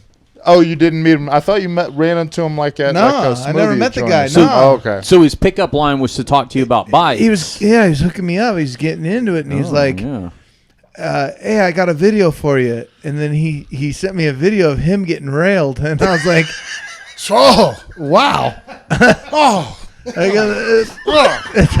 How long had you guys been courting before that happened? Probably like 30 to 40 seconds. And all of a sudden, like, the dude's getting owned from behind. And I'm like, that's interesting. Yeah. I never saw that before. Yeah. And I saw it now, and I can't unsee it. That's the thing. Is I was like, I think we've all had this conversation. I feel two people of 18 years of age, do whatever you want to do. Yeah. Right? Yeah. Consenting adults, like, hey, you know what? What'd you do in your home? Like, totally. I'm very much a live and let live. Like, totally. My rules in my house, your rules in your house. Just don't hurt me. I won't hurt you. I don't even have any rules, right? But I just don't want to deal with it myself. Like, that's something like when I see in public, you know what I mean? Like it just, you know what I mean? Like, and again, well, I mean, it wasn't in public. It was just in general, a picture of it. Like, I don't care if anybody's making if you're out on Pornhub and you're going through it, it has the different screens, and like also you see the two guys, like, it's like not like. So no idea what you're talking about. It's funny. I thought I was never seen totally. I thought I was totally like. You've probably been on set when that shit's going on. Yeah. Knowing you know what I mean? Whatever. I've seen like the movies. I never watched Brokeback Mountain, but I've seen a lot of them. There's always dudes kissing in movies now. I watched only the first few minutes of Brokeback because my wife watched it. And Jennifer's like, it's really a good love story. You should see it. Frank, get over it. You know what I mean? Like, I'm like, all right, whatever. You know what? I'm open-minded, forward-thinking guy. I'll sit there. So I tried to watch it, and when they were in the tent, I'm like, whoa, I'm out of here, man. Like, I don't know how that movie ended. I'm good. You know what I mean? Like, I even got mad at her a little bit. I'm like, dude, if you saw that, why would you let me watch that? Come on. The same thing with me. Like, there's nothing wrong with them doing it, but there's also nothing wrong if I react. However, too, I was watching, I think it was like Queer as Folk, and I thought, I'm fine with this. I'm watching it with a girlfriend at the time. This is back in like early 2000s. And, it's fine, naked dudes. I'm not even bothered. And then a dude licks another dude's back. And I was just like nauseous. I was like, oh, okay, nope. Got to get off here, sweetie. So you know what's funny about he brings up Queer as Folk. So never seen it, don't want to watch it. So my friend Hal Sparks, who I've introduced you to, he was one of the stars of Queer as Folk. Was he? Did he have to play a gay guy? Oh yeah, everybody's on there. Is he He's gay? a gay guy. No. So is he like doing gay stuff? Oh yeah. And here's the thing about how. I don't know if I could do a part like that. Dude, I'll guys. hold your hand all night, bro. You Here's- don't even know what to do. So here's the crazy You're thing, not going to be though. what Cowboy said last week. Okay. What did he Travis, say? what did Cowboy say last week? This is the conversation. I mean, what kind of money's involved? Did I miss? That's the Forrest this? money. Forrest has money. Oh, because we were asking because when he was on Brendan fuck a dude or Brendan something. Schaub's show, they were talking about what they'd do for Oh, $1 right, million, yeah. and he said, "Fuck yeah, I'd do it for $1 million." He'd I'd do it a so guy- well, he'd pay me to do it again. Yeah, he'd do a guy live on television for $1 million. $1 million. Good Yeah. for him. But what's crazy He'd sell about it. He'd sell it then. He could sell it for $1 million. $1 million is a lot of money. Yeah, but Yeah. you got to be careful about saying that shit because he's So, going to get yeah, somebody who's there's going to $1 throw million. the $1 million. What's crazy All about right. how Are we though taking or- about Queer as Folk? or So giving? of all the people on that show, there were only like 2 of them that were actually gay. Yeah. And Hal, I didn't. I awesome. got to know Hal after that show, but I had seen the show, so Yeah. of course you think of everybody in those roles. Yeah. Hal is actually one of the straightest. I mean, he's got a girlfriend now, but I Yeah, mean, he can legitimately ladies act, man yeah. kind of guy. And it was so jarring to see him that it'd be like the opposite Does of he play like a receiver, very feminine? He doesn't. No, he pretty much comes across Yeah, the way like- he is. It's not like a cartoon. Like if I met the dude from Dexter, I'd be like, "Oh, he's a serial killer." Nope, just a good actor. Yeah. All right, so we should get back to our comfort zone, which is fighting. Let's bring. All right. Okay. Speaking of guys from the Bay Area, let's bring in Angelo Reyes, striking coach to the Stars. San Francisco guy here. No? That's right. That was a good segue, right? Yeah. We're going to get Angelo a mic. Yeah, over man, there. I was lost in Frank's bathroom. It was crazy. Wait a minute. No, Where did Forrest? Oh, he just took. Yeah, No, Forrest handed over. over. Forrest. He's I would never take anything from Forrest, bro. Like, whoa. Good thing, 'cause That's the a legend well, wait. right there. Hell no. The conversation we're having, that's good. You don't want to take nothing from Forrest. All right. Well, you know what? Let's say goodbye to For $1 million? Christian. Christian Triple X on Twitter. I want to give him a shout out. And you know what I want to say, Christian, is how about the fact that he just didn't. I mean, he didn't try to brag about being a male porn star. That's- You think that- most of he those must guys be are a real one. one. in the 20-second encounter he had with Frank Mir, that would have been pretty awkward. Yeah, probably just would have weird. been. Yeah. I met a fuck porn for star, money. like a guy, and he like gave me his full resume. Sure. So Well, I mean, it was your like, come on, situation man. turned out way worse. Mine was a pleasant, nice, Yeah. fine, didn't traumatize me. Yours is traumatizing. No, it wasn't at all. It was funny. I just was like, nah, bro, I'm good. And then he was like, is there a price? And I was like, no, there isn't. What? Hold on. Like he was asking. Yeah, like, is there a price? Like, Oh, what would really? you do if I could do this to you or that to you? And I was like, I'm good, man. Boy, you're lucky. What is the price, TJ? There is none. I can't. Let me tell you I can't something. sell Compliment it. that you're that good looking. Yeah, let's just do it. I was. Now, were all of them from a male dominant part? Like not you sucking anything, but him taking it? Oh boy! Because that really differs on the money, man. I'm telling you. I don't For know. $1 million You bucks, tried, me, Forrest. man. You This is tried. I thought we were like, remember that segue to the to the boxing match? You know what, TJ? We'll talk about this afterwards. Hey, I'll tell you what. You're lucky that you're lucky that you're not married to Mrs. Mir, because if the rates had been high enough, that dude would have gotten a rate sheet back from me. Well, let me see here. We got a Disneyland trip coming up. I Yep, can. yep. My wife will sell my ass. I'll cut you a deal. All right, Angelo. Now, we've got you in here. First of all, shout out to the Cage Siders podcast that Angelo does with his partner, Jeremy. Jeremy's here, and I'm a subscriber to that podcast as well as Anything Goes. You guys are doing an awesome job over there. You had us on as a guest a couple of weeks ago. We appreciate that. Yeah, you guys were awesome. Thank you. Now, Thank you. Angelo is a longtime associate of Paulie Malignaggi, the Magic Man, they call him. You pull up a thing on him? Yeah, Just it's a asking little for picture point of Actually, reference. if you go into, do you guys have the picture of us, Frank, all together? No, he's doing everything off a laptop. So Oh, I okay. can't- He'll- I he'll- won't be able to put this. He'll find it. Go to Frank's Instagram. Yeah, if you go to Frank's There's something on Instagram, there. it's Yeah. on Frank's Instagram. Yeah, so you and Paulie, just to set the scene before we talk about his what's going on with him and Well, while he's doing it, talk. Oh, okay. and Conor McGregor, what's the setup between how you and Paulie know each other? From the wild card boxing days. Freddie Roach's Yeah, Freddie place. Roach's place. Paulie transferred over there in 2010. Okay. And that's when we first met. And really super awesome guy. Paulie, of course, is the #1 analyst right now for Showtime Boxing. He's probably one of the best ambassadors for our sport of boxing. Super nice kid. Definitely great rags to riches story. I mean, like, if you really look deep into what he did, and this is a kid where he got so good at the art of boxing that he's really a 140-pound champion. And he just got so good with his skill, he was able to recreate himself and win it at 147 pounds. And then, like some of the more recent famous fights is like when he fought Adrien Broner, he fought Ricky Hatton, Danny Garcia, and then he just recently retired. And then he became a top analyst. So if you had been watching the Conor McGregor Floyd Mayweather press conference series, Paulie was next to Brendan Schaub doing the kind of the pregame stuff and all that. So that's who Paulie is if you're not a hardcore boxing fan.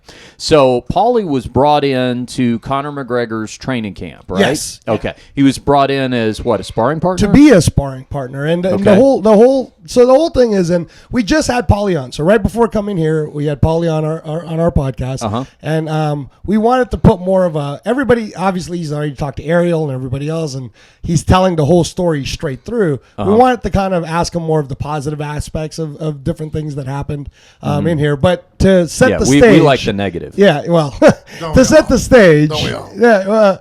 Tell us the train wreck. Last year, before even Mayweather McGregor was happening, because remember how everybody kept saying it's ridiculous. So Paulie went on, and he this is part of how you make a fight too. But Paulie was like, man, I'd beat the hell out of with my one hand tied behind my back, I would beat the heck out of Conor McGregor. We could even do it in Ireland, and it kind of became funny, whatever. Because at the time, even everybody was thinking, no way, Conor's going to go into boxing. So Conor then made it a point during the press tour to say, yes, we're going to be bringing Paulie Malignaggi in to be a sparring partner, and then he's going to eat his words and he's going to learn a lesson. Now, at the time, again, Paulie Malignaggi is a professional boxer, understands the business. He's been retired for how long? Since March was his last fight. Oh, really? So not that long. Yeah, right. But he was really pretty much like, I'm going to give it one last go, see if I really love it or not. And then that was that, right? So still sharp as a tack, though. Oh, dude, this guy's amazing. Okay. Very intelligent, very sharp. Very pleasant guy to me too. Like you like him, like smart guy. Very good analyst. Yeah, that is, man. Dude, we all are the same way. Smart people, I'm fond of. I like you. I hate talking to dumb people. Unless they're porn stars, Frank. Well, are we talking female or male? Because regardless, female. I can't talk anymore. So Paulie. Come on, we're sorry, Forrest. We haven't even got him in Conor McGregor's camp yet. Sorry, Forrest. Sorry. Trying to get him busted. Sorry, guys. Sorry. So anyhow, at the time, Paulie was thinking, oh, okay, cool. He's just trying to hype up the fight, trying to sell more pay-per-views. He didn't actually think that was a serious thing that Conor was saying. Again, Paulie didn't know Conor from anything. His agent, Audi Attar, had called through Paulie's people, and Paulie 100% went into it with the full intention of, okay, cool. I get to be a part of this awesome event. I get to help this team out. He really, in his brain, was thinking, cool, I get to be a part of Conor McGregor's team, signed the whole non-disclosure agreement and the whole bit, right? So his first sparring session with Conor was 2 weeks ago, before he went to do Mikey Garcia versus Adrien Broner to do that whole week, right? Yeah. They do it. He flies in late Wednesday night, does an 8-rounder on a Thursday. I went to go see him right after that. And then that's when I actually met with him, he already kind of started to tell me, I don't know, bro, man. This doesn't feel like how we do things in boxing. Okay, now what does that mean? Explain to everybody what that means for those who don't know. All right, this is not me saying it, but Paulie's already said it anyways. So basically, Conor, is having him stay. He calls it a crack house. Not the greatest place in the world. Usually in the boxing world, if let's say Frank was going to be a sparring partner to Manny Pacquiao, right? We would put Frank up. Frank would be in a pretty cool place, especially if Sleeping in my guest room. All right. Okay. Well, just say because again, we've talked about so this he before. doesn't like the accommodations. No. He doesn't care. Oh, he actually didn't care. Like that. It's more like it shows their part on their part that here they get a guy come in who's a world class fighter, champion, Hall of Fame, and now they're going to throw him in a piece of shit place, which he's okay with. He's not a prima donna. Exactly. But it just shows that where their camp is coming from. Like, why wouldn't you extend and be and accommodate? There you go, Frank. This guy's coming here. He doesn't need the money. He doesn't need the money. Paulie's rich. Paulie's a multimillionaire, so he doesn't need the money. He's got money.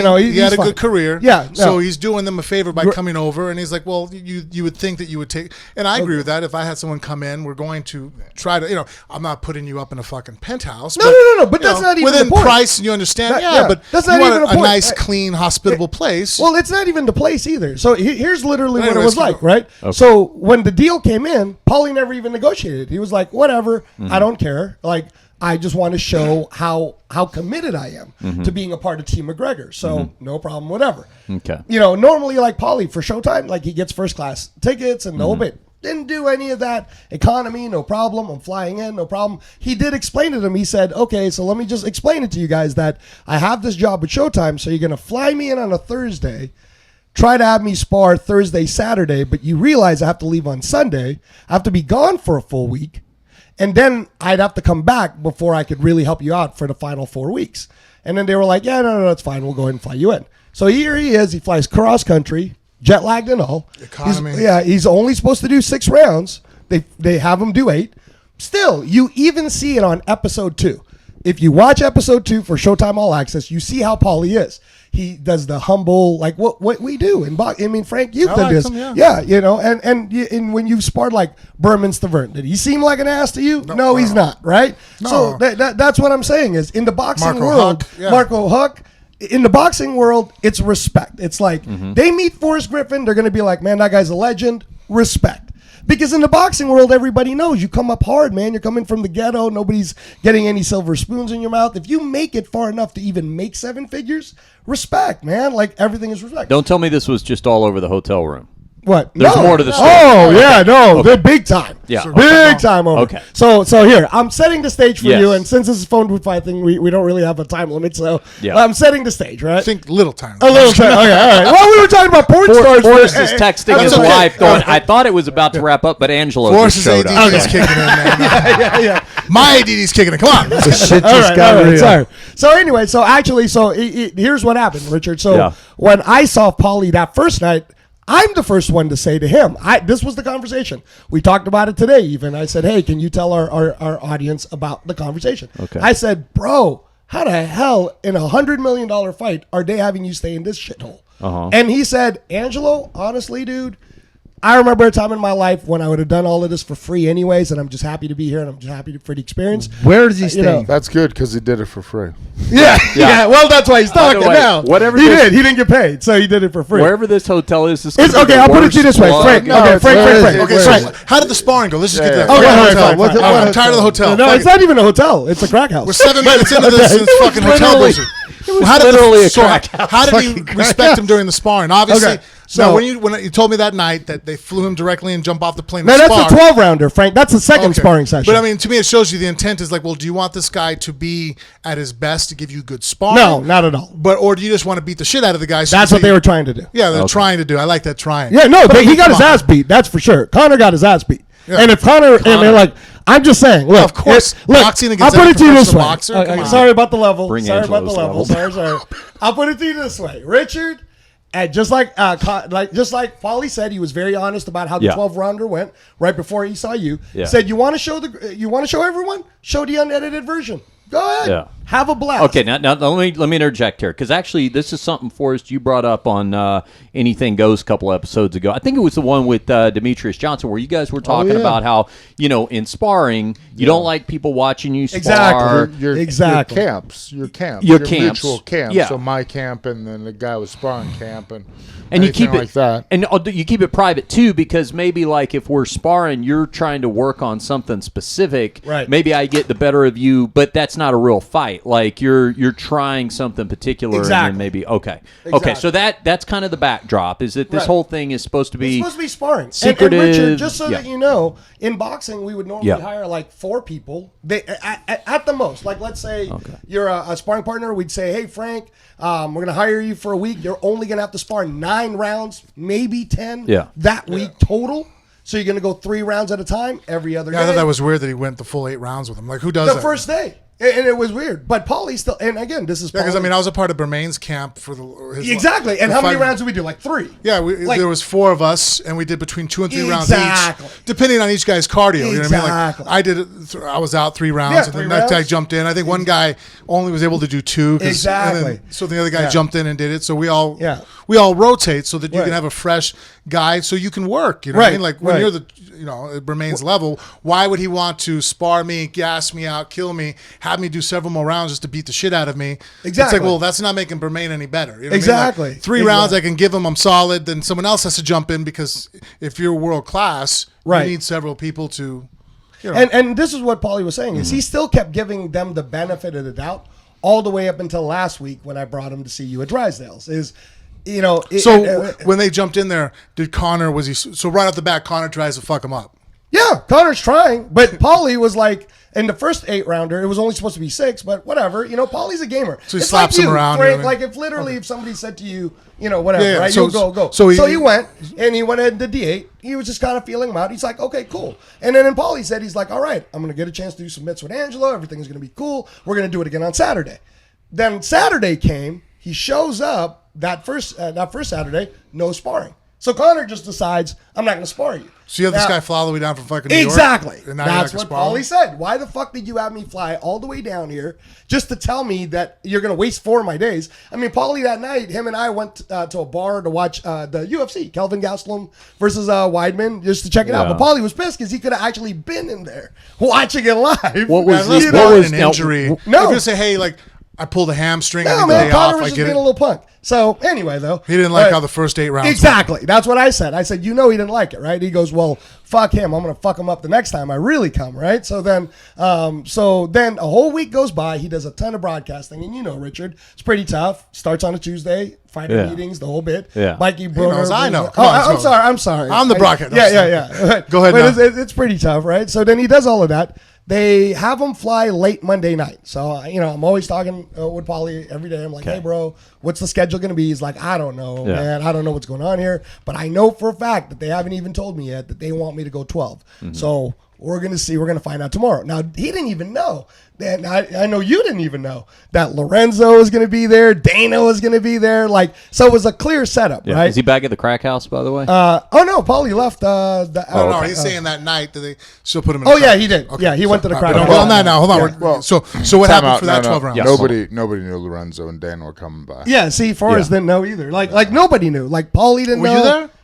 I was downstairs lifting Yeah, he was weights. working out. yeah. Oh, okay. Yeah, he wasn't. He didn't even get to see. Yeah, he's not gonna see it. He's Forrest like, was in Forrest a doesn't golf- So care. where did they man. spar at Red Rock? No, at UFCPI. The performance Oh, they knew one. Institute, Okay. yeah. Yeah. So go ahead now. So anyway, so Forrest then, was down there catching up on paperwork.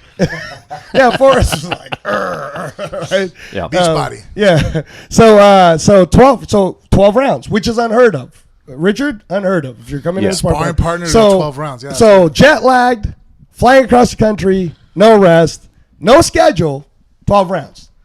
Paulie's touching him up pretty good first 5 rounds, but he's like, all right, cool. And then Paulie was like, all right, man, I'm going to really turn it up on this kid. He beats the crap out of him from like basically 6 all the way through 10 and totally just busts his load, beating the crap out of Connor, right?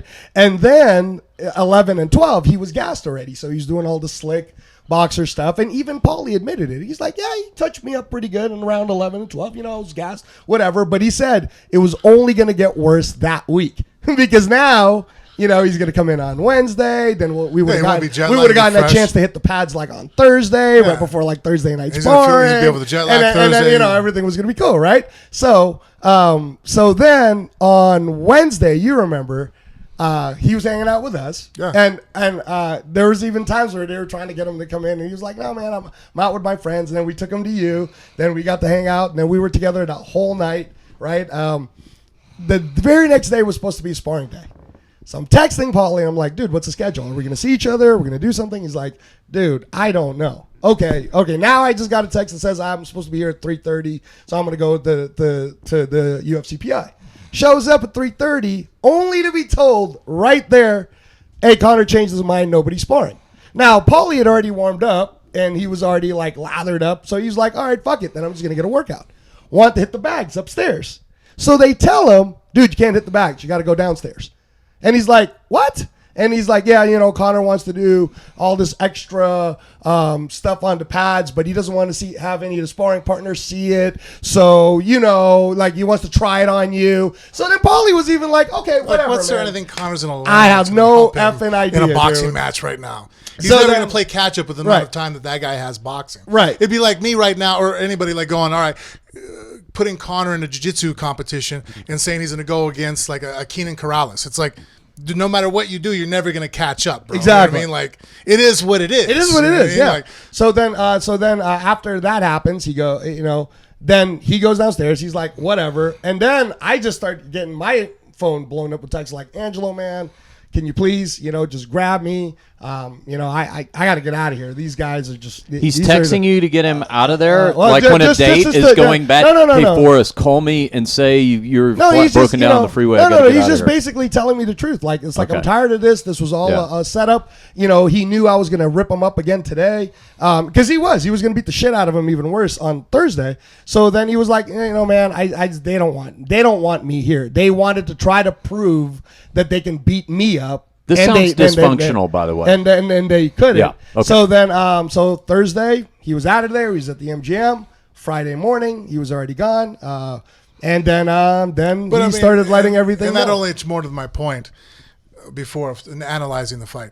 If Conor can't beat up Paulie. Exactly. And nothing against Paulie. Paulie's a great boxer. No. Right? He knows this too. He's saying the same thing. He's not Everything Mayweather. you're about to say, Paulie's saying. It's like he's not Mayweather. And also, too, Mayweather is still a professional fighter right now.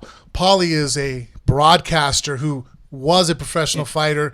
So, you know what I mean? It'd be like right now, Forrest, world champ, but that's not your job right now. So if I called you in the gym to work with me and I fuck Forrest up like, hey, I'm ready for my fight. Exactly. Like, no. You fucked up a guy who doesn't want to fight anymore, who's retired, who's now he works, he's in the other aspect, production side of fighting. Not that Forrest still can't whoop out 99% of the world. But you know what's funny? If you're like, Forrest, I need a round. I'm like, all right, I got 1, 3, and 5. Yeah. No, and you could jump in there. I'll do every other. That's still a skilled fighter. That's how but I your train. Priorities are different in life. Yeah. So saying like and putting it on my shoulder, hey man, I got Forrest. You're like, no, you got this version of Forrest that's no longer in.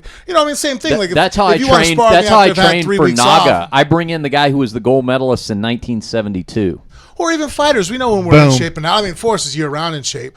But if it'd be like you going, hey, Frank, and you like Bermain, hey, would you come in? I'm like, all right, cool. I haven't been training for the last month. Yeah. I'll jump in and give you what I have. Yeah. Then all of a sudden, Bermain goes, well, let's do 10 rounds and fuck you up. I'm like, all right, you're going to fuck me up. I'm out of shape. Can you imagine? I would just say no. Yeah. But can you imagine that, though, Frank? Fuck that shit. I ain't get paid for this. No. Sounds dumb. Plus, you put me in a crack house. But can you imagine that though, Frank? It would if Berman did that, it would be like he had an agenda against you. Yeah. Right? That's what Paulie said. He was my thing too is like, well, Conor, you better be focused on Mayweather on August 26th. Exactly. Not beating up Paulie and the fact that you didn't, that's kind of bad. I mean, you can't beat up the guy who's not getting ready for a fight. What are you going to do when you face the guy who the most conditioned athlete, I think, in boxing is Mayweather. No, that's one attribute he really has. People he runs, he's hard to hit. I'm like, he never gets tired. Right. When have you ever seen Mayweather ever look gassed? He can keep up a pace that no one else really can. And sure that the other guy I would say would be like Bernard Hopkins. Yeah, and Bernard's still more, he grinds and he knows how to. Bernard's like 75 and still badass. But he knows how to throw the punches and grind on you. And I mean, like Bermain's good at, or Bernard's good at very strategic on how to fight like an old man, but not an old man. He's still in good shape. Yeah. But Mayweather will just move around and just slap. And Conor, like I've said this, I'm that kind of athlete. I'm very explosive. I have a lot of white twitch, white muscles. As far as twitch, the white muscles. Well, you ever rip up on a chicken? White meat, dark meat. White meat. I tried to talk him into that nickname for a while. White Twitch. I get it. He wouldn't go for it. Meat, right, is very anaerobic. It's not. White doesn't have a meat's lot your of porn blood, star right? name. Yeah.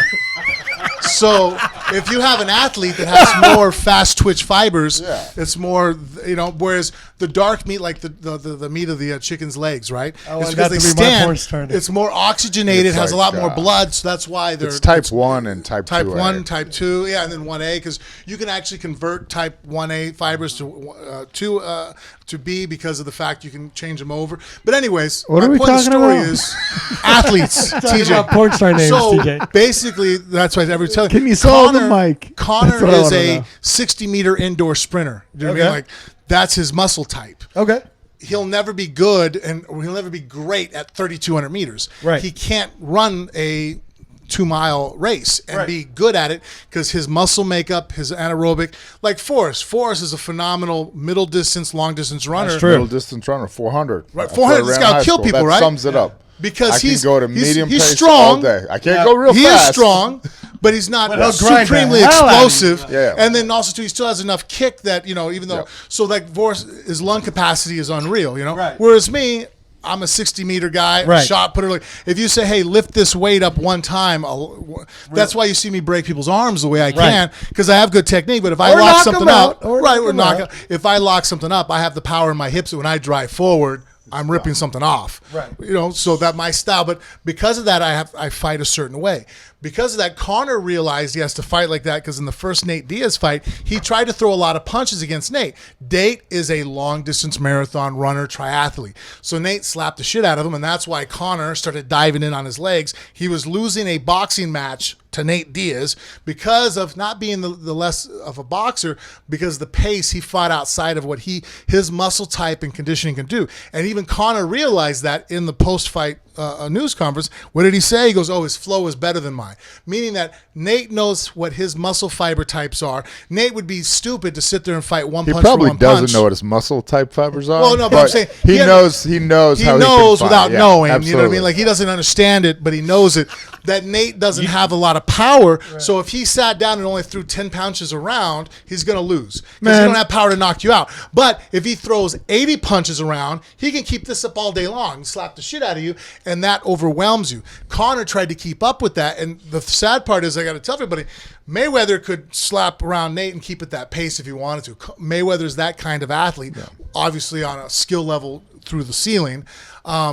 But Connor can't. So Connor in the second Nate fight, you seen he realized that, and he fought much slower. He knew how to go, okay, I got to fight in explosive spurts. Boom. Throw one or two, boom, but then slow down. He didn't get suckered in. And even in that, in the third round, Connor gassed. And I still to this day, I swear, I think that Nate and his brother purposely pulled back because then always see Nate shove him against the cage and not do anything. I'm like, why are you not fighting hard? Because I think Nate realized that if he won that fight, there's no third fight. Right. 2-0 against them. Why would you do a rubber match? Now that they're 1-1, in the future still makes sense to maybe have a third fight. And Nate made more money fighting Connor than he's made a whole rest of his career. So Connor's a phenomenal marketing. He's the greatest marketing guy that we've ever had in our sport, For sure. So money-wise, you want to fight Connor, dude. I mean, shit, if Connor was willing to move up to heavyweight, I'd fight him in a fucking heartbeat. Why? Because at no point in Nate would come out Diaz's of- life, if he had a chance to beat someone up, would he not beat them up? He does not think that I don't think he was this He's not calculated. that right now, Forrest, would you come out of retirement to fight Connor?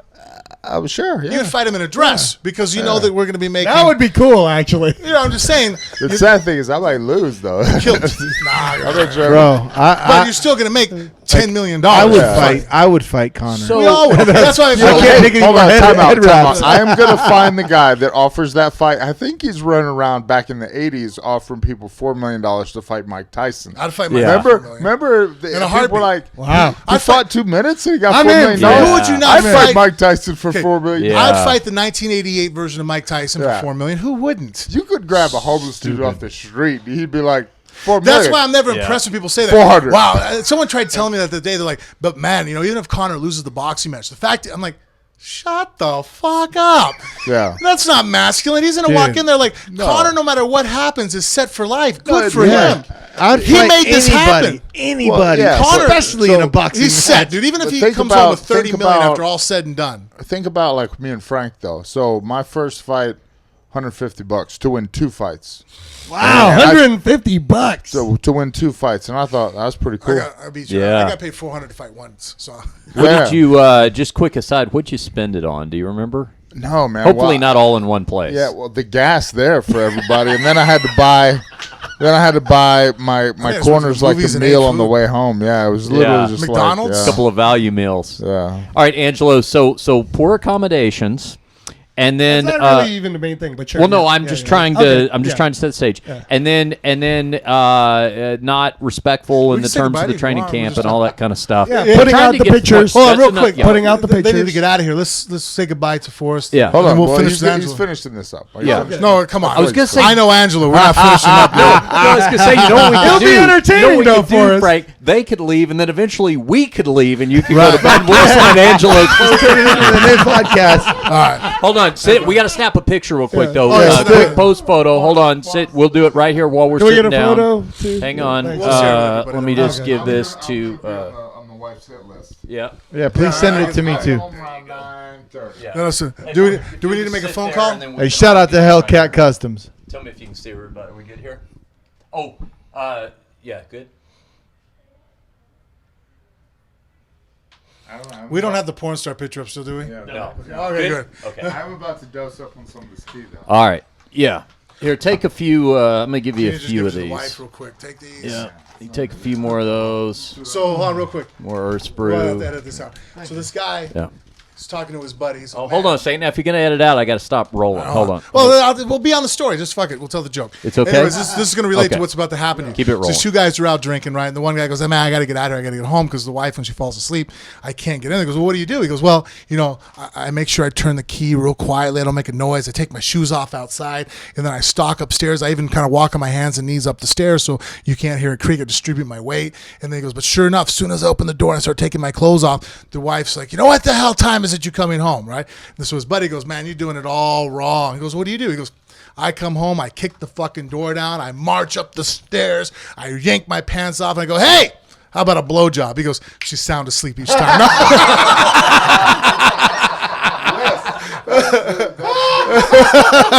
All right. TJ Lavin, Forrest Griffin of the Anything Goes podcast. Check them out. Subscribe. Bye, guys. Thanks for coming by, Forrest. We'll see you. Hey, Richard, All is right. it cool if I pull in Jeremy? Of course, Jeremy. Hey, Jeremy, come on in here. Come on in here. We're going to bring in Angelo's podcasting partner, Those headphones Jeremy on that Long. side. Yeah. Where's Headphones down here. And then the mic should be there too. All right. And then hold on, let's switch back so that way Travis has his mic. Here you go, Travis. Was that your mic, Travis? Yeah. All right. We're doing a little producing live on the air here. Everybody got their cans on. Where's and, your there, Jeremy? got their mics. Everybody's got a mic. Yep. All Here we right, go. So let me just reset here. So we're getting up to the point, Angelo, where the pictures get posted on social media, and part of what we're talking about, which is the privacy and the discretion ethics. of sparring, right, Ethics. is that we're not going to post like a So still let me guess, photo. Connor post all the pictures that he's winning. He wasn't even winning though, Frank. I So know, here, but I'm sure there's No, moments no. I can film me and Bermain sparring. Actually- and give me a 1 second clip Okay. and make me so look like so I'm doing let me touch on that point real quick, Richard. This is how funny that is. First sparring match, 8 rounds. Only picture they put up is the one where Connor puts his hand behind his back because he couldn't even touch Paulie well enough. Right now, check this out. Paulie says to me, "Hey, bro, you know what's funny about that shit? I did it to him, and he was so fucking confused he had to copy me." And then that's the fucking picture that they put up. And then there was another picture where Paulie was down on the canvas, Connor standing over him. That's last week. And That's it looks last week. like a knockdown, but and you tell me if Paulie told you, was that not a No, knockdown? he's told everybody already because Well, we all but knew. people may not have heard, so tell okay, the so story. here's What what it was. was right? that? Can we Yeah. post it up on? Can you pull? Yeah, up, let's see if we Travis? can. Probably if you Keep Google. telling the story. Yeah, Yeah. so basically it was like this, like right, Richard? Yeah. Paulie, basically from round 6 through 10, he was beating the crap out of Connor. At some point, Paulie said, I think it was 8. It could have been 7, but 8 or 9. Connor was so frustrated that I was beating the hell out of him, and he was crying like a bitch when I was hitting him in the body, that Connor then just grabs me and decides to shove me. And then he said that at the time, he even remembered, like Paulie was telling the story to us today, cagesiders.com. He said, yeah, I fell down, and I remember even going, ha, ha, like he was like saying, so you couldn't even do nothing. You had to push me down. And then he was like talking smack to Dana White, like, this is the piece of shit you brought me today, really? This is the guy that's supposed to spar with me today? Like, he was really talking to Dana, right? Who was? Paulie. Because in sparring, okay, Frank, you remember when Berman was sparring that one day and then that dude kept talking shit? Yeah. And then Berman beat the crap out of him? Berman chose just to beat up his shoulder. It was the weirdest thing I've ever seen. So Berman, this guy was talking crap. So then Berman all of a sudden went from sparring mode, working on shit, to like, all right, fight mode. But still, he didn't want to knock the fucking guy out. So he decided just to hit him in the shoulder. And so no matter what the guy did, like the guy basically at this point could have turned around and hit his shoulder, gave his ribs, gave his head, and Berman was going to go over there, move his glove, and bash him in the shoulder. So then Berman completely almost like dislocates this guy's shoulder, just choosing, all right, I'm going to put it on you. And you know what? I'm going to put it on you just by fucking your shoulder up. And then dominated him. I was like, whoa, that's fucking. And that's what happens, Frank. And here's the thing. When you're. I'm sorry, by the way, I don't think it was on Connor's Instagram. I think it was on one of his henchmen's Instagram. So that's, we'll try to find it. Yeah, so that's the thing, right, Frank? Like, when it gets heated like that, again, there's going to be trash talk. That's just part of it. I'm sorry, search Conor McGregor, Paulie Malignaggi knockdown. You'll probably find it that way. But yeah, so he pushes him down. It makes it look like an Ali over Sonny Liston, like type picture or whatever. And then that was, I don't want to say that was the straw that broke the camel's back. It might have led to the straw. I think Paulie was just more upset at. He said, he's met a lot of douchebags, but Conor is the biggest douchebag scumbag he's ever met in his life. And he said, if I never see him again, that's not paraphrasing now. He said it. I'm not saying. No, I'm just saying. He said it. It's on Here's ESPN. the shot, by the way. If you're watching on our YouTube channel, hey, there's Joe Cortez, firm but fair over there. Right. And let me touch on that too. So Joe Cortez, after the first 8-rounder, gets to go on media to talk about the sparring. I was kind of wild, blah, blah, blah. All of a sudden, Joe Cortez has a gag order. And Paulie mentioned that. He said, you guys want to ask what happened to Truth? Go ask the man that was in the middle, and he'll tell you. And Joe Cortez, all he's been saying is, you know what, I can't talk about it. I like how Joe Cortez wore his bow tie even for sparring. Well, and that in itself, that's like when Trump fired Comey, right? It's like, what does that mean? If all of a sudden Connor's group puts a gag order on Cortez, that's because Cortez was not going to say anything favorable about him. Right. Because otherwise, it's notorious he's a marketing genius. If it's going to be something that's going to help promote him, then obviously he's like, if he had slapped the shit out of fucking Paulie for 12 rounds or even one round, and God knows, he would have had Joe talk about it. Yeah, man, tell him how I'm kicking the shit out of this pro boxer. Right. Well, Jeremy, what did Paulie say to us today about when you asked him that question, how does this help or hurt Conor in the boxing community? What was he talking about? What did he say? Well, we covered a wide range of topics as far as that, but I mean, he was very adamant. First of all, he was still very adamant about not going into too much detail about Conor sparring, his training camp, and things like that. Keeping it professional. Keeping it professional. He wanted to keep it on the level. Say, hey, look, we may have our issues, but he did say, I'm tired of people. The focus has gotten to McGregor Malignaggi instead of McGregor Mayweather. I still have a job to do, so let's refocus back on what it is. Because I asked him point blank, are you setting up something? Like Paulie, are you setting up? Mm-hmm. Are you trying to box this guy after he's done? Actually, I mean, if Conor loses, he will lose unless. Did you just say if? No. Well, it still could be an if Mayweather decides to go get paid. I'm not convinced yet. Didn't Forrest just tell you that Nate Diaz would never give up a fight? I know, but I'm also too. Mayweather wins this fight, he gives up $700 million. So $700 million to stay undefeated. I don't know if he's going to make the right decision. I'm just saying, is Mayweather still Mayweather the fighter, or is Mayweather a businessman? Is he? And I think he's fucking Mayweather the businessman. I think he's Mayweather the guy with a $25 million IRS tax lien is who he is. You know what I mean? So I don't know. You know what I mean? Like, put it this way. The only way Conor wins this fight is if Mayweather decides he doesn't want to win. Conor has no chance. It's the most lopsided boxing match I've ever been aware of as far as skill sets. It just is. Conor is not even a good pro boxer. Like, you know what I mean? Like, if he right now made a pro boxing career, I don't think he's going to run a 20-0 and be a champ. I couldn't, I mean, if you told me right now, even the weight difference, Lomachenko would murder him. Lomachenko would murder him. And Lomachenko fights at 122. Well, 35. 35 now? Oh, didn't he But start? he was. He was 22, 22. So at 135er, you know what I mean? Like, come on, But guys. he's small, Frank. He's So like Bella's bigger. let me ask a question though, because all right, so all this has happened, terrible fallout. Paulie Malignaggi's on record saying Conor McGregor's the biggest scumbag he's ever met. Yeah. Right now, Could make a good fight, though. isn't Paulie Malignaggi going to have to be part of this broadcast? Yeah, team? but he's with Showtime. He's with Showtime. So what? No, they don't care. No. Wait a second. Imagine that Joe Rogan. First of all, it's odd to begin with that. Imagine Joe is involved in a sparring in a camp. Hold on, that's not a good analogy. I know where you're going with this. Joe has never been a fighter. He can't fight for shit. No, but just imagine. But I'm a fighter. Okay. So let's If it was imagine Frank. me. There you go. Okay, Okay, if yeah. it was Frank. Much better Okay, example. fine, Now, ACB. I'm fighting ACB now. Or, I'm just. Well, You're commentating I'm ACB. commentating ACB, and then one of a person that's a heavyweight. Yep. You were a sparring partner. Sparring with for him, and now there's heated blood, and now I have to commentate Yes. his title fight with somebody. Yeah, that's what I'm It talking seems about. like a conflict of interest. You're right. Isn't that going to but be weird? here's the reason why it isn't. Because Paulie's going to keep it professional. yes, Paulie will not say tactically. Even today when we asked him, tactically, he will not talk about it. He says, I will not say any of that stuff. I'm just going to go ahead and I will talk about it on fight night. Yeah. And I'm going to analyze and break it down. I'm not going to trash him.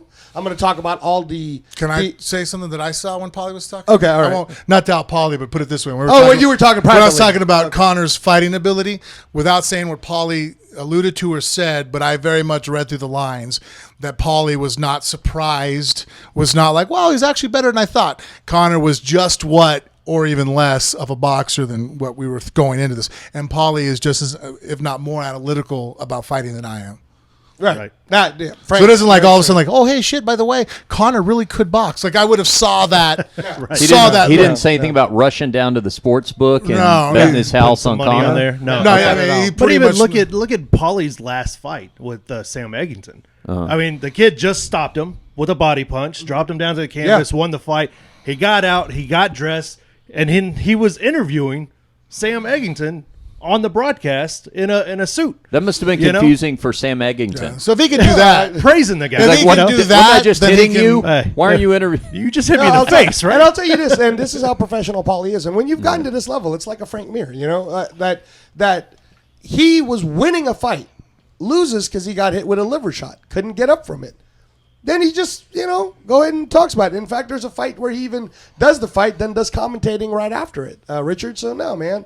Well, no, I understand that part, like what Jeremy and I were just talking about. But I'm saying when it rises to the level of this guy is the biggest douchebag I've ever met, and now I've got to sit down and commentate this fight, like that's pretty Scroll heavy back up burden again. going into it. Is what I'm Yeah. saying. Travis, hold on. Go back just how you were going, scrolling, like drop. Like, I mean, like go down. Other way. Or go the other way. Keep going. Where did I just see it? Maybe back up. Well, I mean, things like this that I see, like you can see it. Okay, there, he's throwing a left hand. Look where his right hand is. It's all the way by his rib cage, right? Mayweather fucking slaps him to death with the left hook right there. Boom. Power shot, right hand, right uppercut by Mayweather, and then fucking slips out because he doesn't have a right hook. He just does a right uppercut. All right. Go up a little bit more again. See here again, drop or go down, I'm sorry, to where the pitchers go up. There was a boxing shot I saw. Go up more. There. Okay. Here. Weight too far forward. Pulled off the left side of his back leg, so there's no straight left afterwards. Right.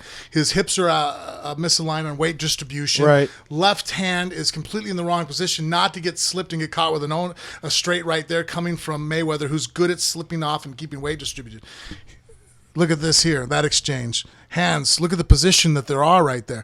Right. I can't do that to Mayweather. When I watch Mayweather, I look at him like, okay, point at what he's doing wrong, balance here, there. I'm like, shit, you know what I mean? Like, where's Freddie Roach? I need somebody to help me with this right now, right? Well, that was the other upsetting thing, too. So, I mean, just like the level of boxing that Conor possesses, weight distribution, movement, even right there, weights off again, no weight on the rear side, too far forward, head slipping, left hook city right there, which is now exposing the back of the ear, the chin, all things that Mayweather knows how to capitalize on. Right. It's like, guys, if I can see it, than the world's greatest defensive boxer and one of the top boxers of all time, Mayweather, he's going to see it. You know what I mean? Well, Like, Paulie's already hitting him. yeah, You know, I mean, obviously. that's why it's like, fuck, man, this is such a mismatch in ability. But good for Conor, showing that his marketability, that he can market this He fight. talked, He talked himself into this fight, you know? It's kind of like how, you know, Chael Sonnen's up there too. To me, I told you that I still Chael, think Chael's the best. Chael's better because he's intellectual, but he just doesn't have the bravado that creates the same drive and interest that Conor does. Conor still has that magical X factor that More like, theatrical. he's going to be here and everybody wants to see him, right? Chael is a better promoter of talking shit because, you know, Chael's smarter than, you know, Conor is. So he has that, you know, he's better at the actual words he says. But if I say, hey, you know, Conor's over here at this store and Chael's over there, everybody's going to go to the Conor store. He has that fucking it factor that just that is incredible. That's why he's in the position he's in now, and I don't hate him for it. I mean, shit, man, good for him that he's going to make. I mean, Yeah, no, By the way, amount of money he's going to make. I was watching the Showtime countdown, All Access. All All Access. Access. And Did you thought- watch- is it I episode watched, I 2? only saw the first episode so okay, far, okay. but I was watching that part of the press conference where Mayweather told all his guys to on cue all crowd around Conor McGregor. for Voltron. Full Voltron. Hey, or whatever. he's 40, Now, man. Voltron. Let me You know, just say. Voltron, Let me baby. just say. And I know I got so much. Who did this? Oh, it was Mayweather. Mayweather. It was just fun. It was just they he was show just doing him. a fun So thing. they show him in the dressing room. He goes, "Okay, when I give the cue, full Voltron." Form Voltron. Say Yeah, it right, oh, is Richard. it form? Yeah, I form can't Voltron. understand it. Voltron is the Okay. robotic lions that Okay. all formed each other. Okay. Come on, so, man. Show some respect what for they're Voltron. going to do is all his henchmen, you know, crowd around all the fat dudes, you know, crowd He around can put up on Conor. shoulders and gets arms. No, they just crowd around Conor head. to like He's the head of intimidate him. Voltron. So Conor's sitting on the stool, and all of Floyd's entourage just on this cue. Connor's entourage. No, Oh, Floyd's Floyd's entourage. entourage. All move up on him and just it'd be like if I had 5 fat guys in here right now and I give a verbal cue and they while you're sitting there, they all come right up on you and not doing anything, just to be a physical, Voltron. you know, imposing presence. Okay. So I did think and I want to say this because when we got into this whole thing last time, there were just our listeners. There were a number of them that just could not believe that anybody. The fact that I was saying I could come up with these things that I wish he'd said off the fly. Like no person could be that witty, you know, on a moment's notice. But It's not swear- hard to be witty. That's No, why the it's not. expression No, it's comes not. from. It's like, Yes. oh, he's a Quick- witty guy. yeah. Quick Quick thought. wit, Like there's right? other people that, Yes. you know, like, oh, I'm So, duress and stress. I'm like, what the hell are you talking about? I just want to get this on record because this was another missed opportunity for Conor. Okay. If all those fat dudes that follow Floyd around, if on the cue I was Conor and they all crowded around my chair like that and I had a hot mic while Floyd's out there dancing, on the mic I would have looked at all those guys and said, listen, well, I've got you all together here. Type 2 diabetes is nothing to take lightly. All right? I want everybody to go get That's checked. funny. Yeah, I know For me. when I've had people like even like That's when funny. Forrest was like, wow, no, people don't think that quick. I'm all pretty much any B-level comedian I've ever been to. If you B-level comedian right here. B-level all you day. two-time funniest man of Reno, but any like just moderate comedian, and you sit there and start fucking razzing them from the crowd. Pretty quickly, they on the fly turn around. I mean, I've watched on YouTube guys dealing with hecklers. Yeah. And it isn't like, well, he's a comedian. I'm like, he's still a human being with a brain. And guess what? Brendan could do it. I could do it. Yeah. There's other fighters. Chael on a drop of a hat could We've seen easily it. just go ahead and go, all right, smart ass, and then make an exchange back. It's not fucking rocket science to be quick-witted and talk shit. Like people do it all the time. Have you not done it at work? So amongst your buddies, everybody goes, "Hey man, what the fuck's up with this?" "Oh really? Well, what the fuck about your what?" You know what I mean? Like it's not hard, Right, guys. right. You know what I mean? So let me ask you a practical question then, Angelo. Okay. What does this do for a training camp? Because it seems like this really throws things into chaos, creates a big distraction. Who's the southpaw that Mayweather spars with? You were telling me that's top level up and coming kid. Because you're like, oh, this kid is down there. They just give you an example, and he was saying how he couldn't even touch Mayweather. Oh, you're talking about that was a while back. That's Chris Van Heerden, the other boxer. Yeah, guy. I don't know. You were telling me, and I mean, shit, I don't remember everything. You know. Yeah. No, that was the one before What's Conor the kid's even name? got into Chris Van Heerden. He was the So- first sparring partner. He was at Freddie Roach's gym, and Chris Van Heerden touched him up. So what happened was Conor was like trying to put on. No, some, no. like, You told me about Mayweather. Mayweather had a young guy. Oh, Who's the guy in Mayweather's camp that's young? lefty? No. I was telling you, Gervonta You Davis. talking about the tall skinny kid No, that no, we no, saw no. today? Mayweather's talking. Everything else you've told me, just let's focus on that one.